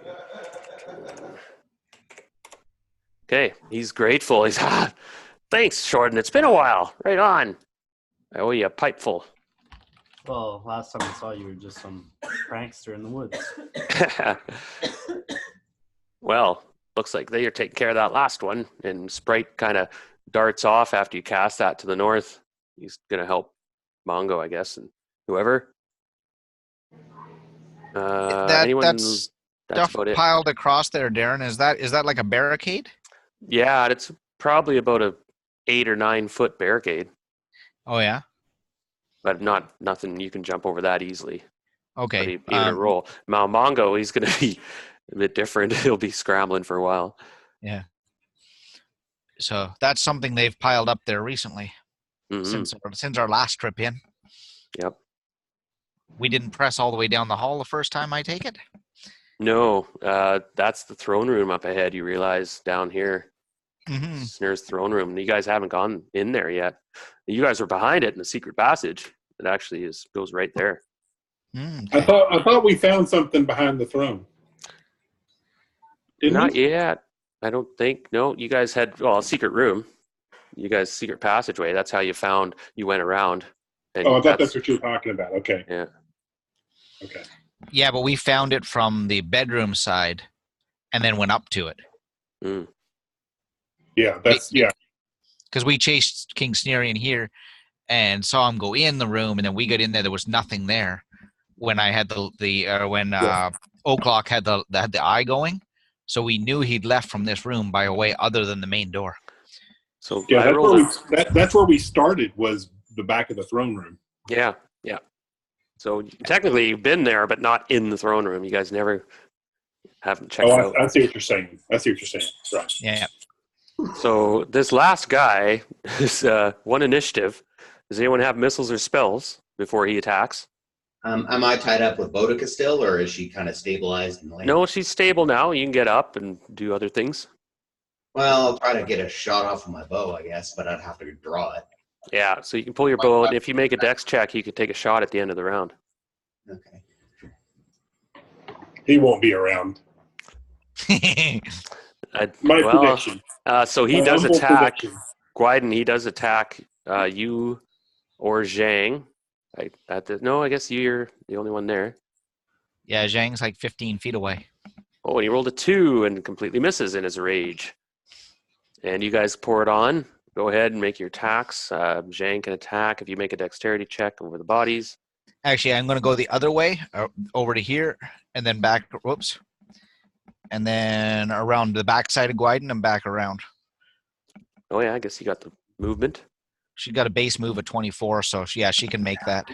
Nice. Go ahead and make your moves. I don't see him surviving. He's got a few hit points, but not many. Yeah. Go ahead and take your swing. Yeah, Guiden, you can swing away. Yeah, sorry, I closed Zhang. I got to reopen. Go ahead, Guiden. You take first swings. Okay, deed's done. As Guiden cuts his arm off and then skewers him through the mouth. Ow. And there's, again, that silence descends on the area as combat ceases. And you don't hear Snur either. You're not sure what he was up to or whatever. The coward's gone. Is there a chance that with the other guys, have cut him off on the north side yet? Possibly. We'll see if that goes down like that. Now, it's come to the 3-hour mark and more for some of us. Been playing 4 or 5 hours. So I might actually end the session pretty quick here. Because it's you guys have actually cracked his last defense. Like, he mustered more or less. There's still enemies there in the place, but you guys have slaughtered about 70%, 75% of the giants in this place. Yep. The floor must be red by now. Oh man. You've killed like close to 30 or over fire giants alone, and a lot of gnolls and a lot of other things. But that was the crunch session, the finish of that part. Just you guys hope. Let's put it that way. So we'll summarize it up. We'll do a little. You guys do have a bit of time right now to kind of get your bearings and realize, okay, Boudica, and everyone's like, no, but she's stable. She's stable. You know, Leto. And everyone looks at Leto again, and he's just like, whoa. Doesn't he have that psionic healing thing? Yeah, he has no psionic points right now, though. Yeah, and that's okay. I kind of thought that might be the case. Yeah. Yeah, he's a little mentally rattled at the moment. I rolled to see percentage of spells that stuck in his head from what he'd had before the incident. But you guys are all clapping him on the back and stuff, and he's grinning now, and he's seems to be back to himself. But you guys now decide your next step. I'm not sure how big of a factor time is. You guys now, the queen's still in there behind the doors. There's somewhere lurking around in this place, hiding perhaps, or who knows what.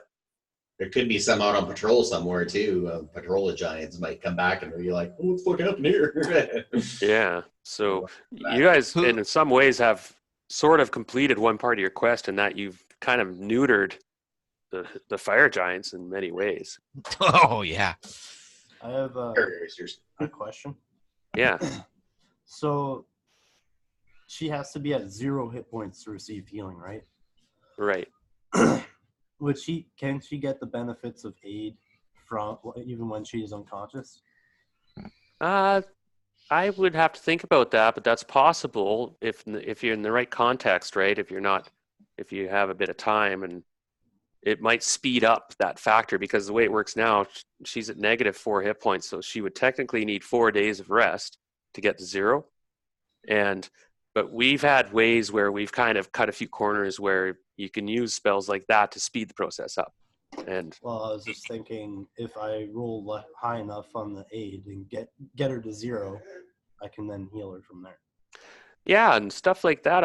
We're powerful enough characters where if you spend that spell and you're like, and then she could make, let's say, a saving throw. Boom! You're actually sped up. She's up to 0 hit points. Well, let's give it a shot. Okay, let's test run that a bit, because you guys have reached kind of Lord status in power. So, and she definitely makes her saving throw.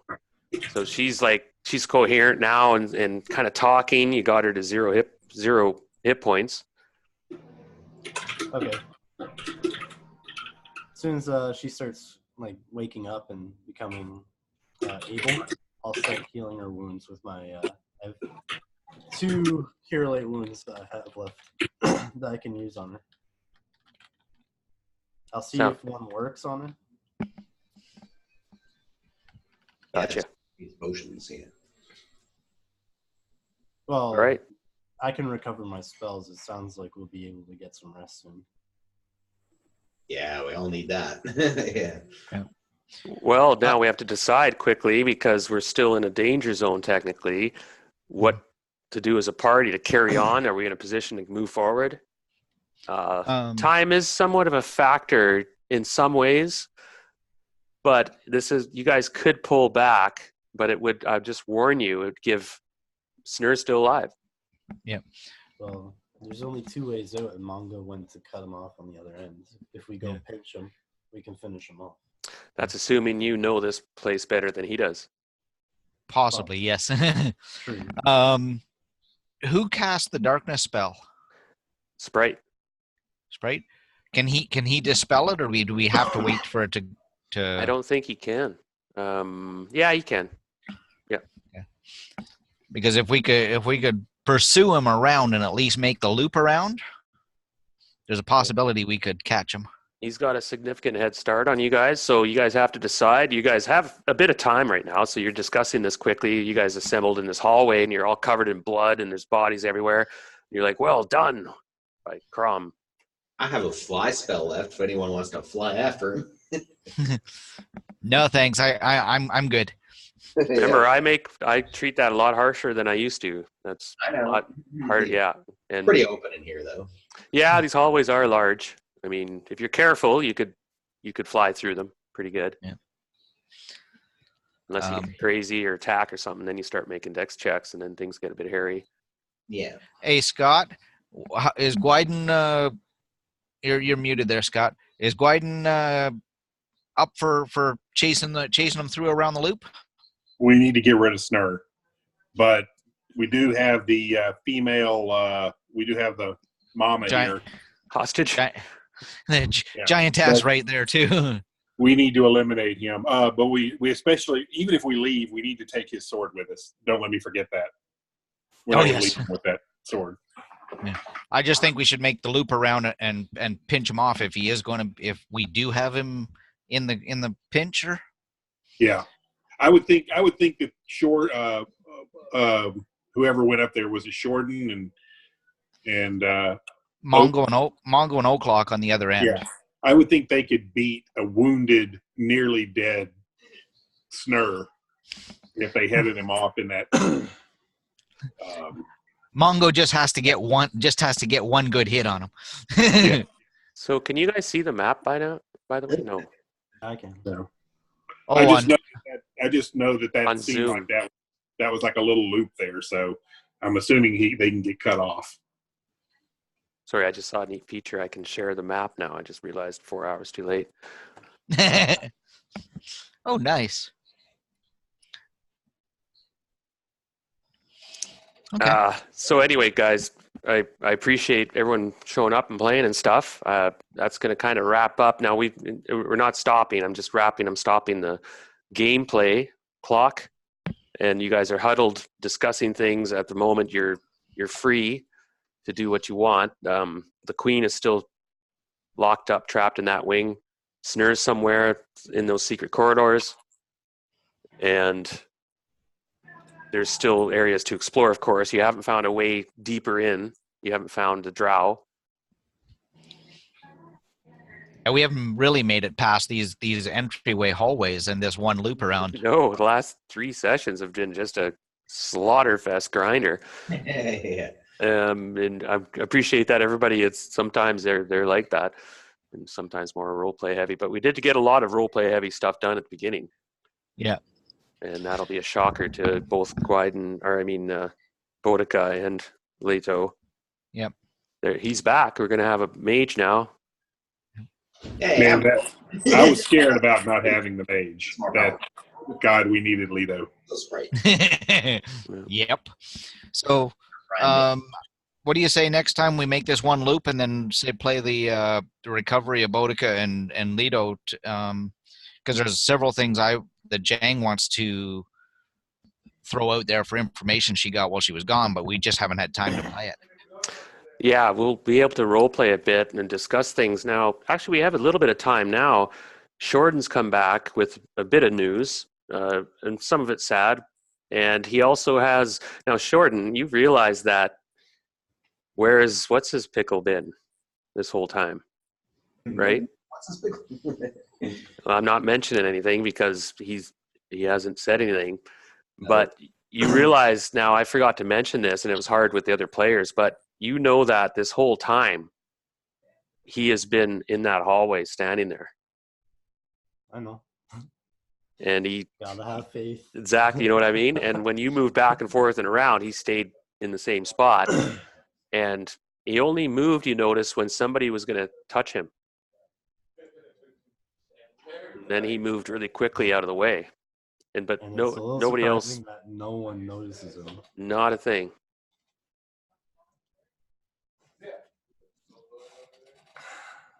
Yep. That's my thing.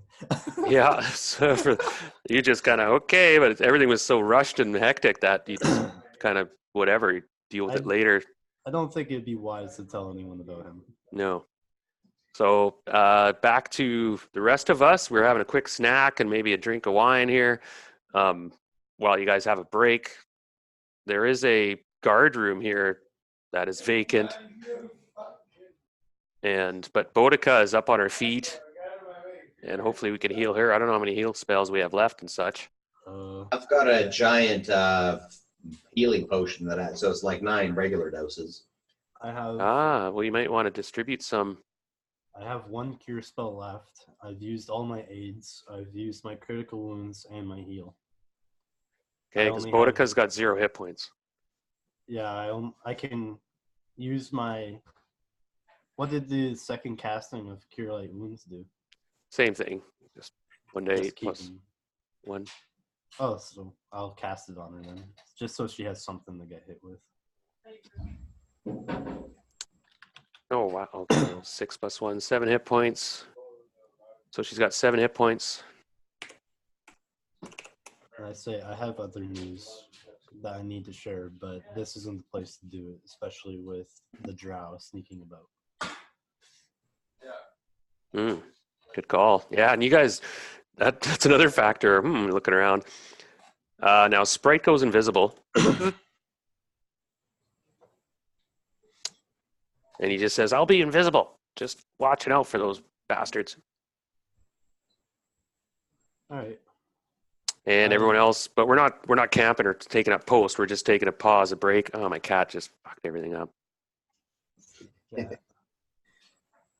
Okay. All I have left for spells is just straight utility, like curse removal, blindness. So if you guys have a curse that you need to get rid of, or you think one of us is possessed, Well, you got a bunch of unknown treasure, so there's probably a cursed item in there. Everyone, try them out. Are you the DM? Are you the DM? no, I'm playing.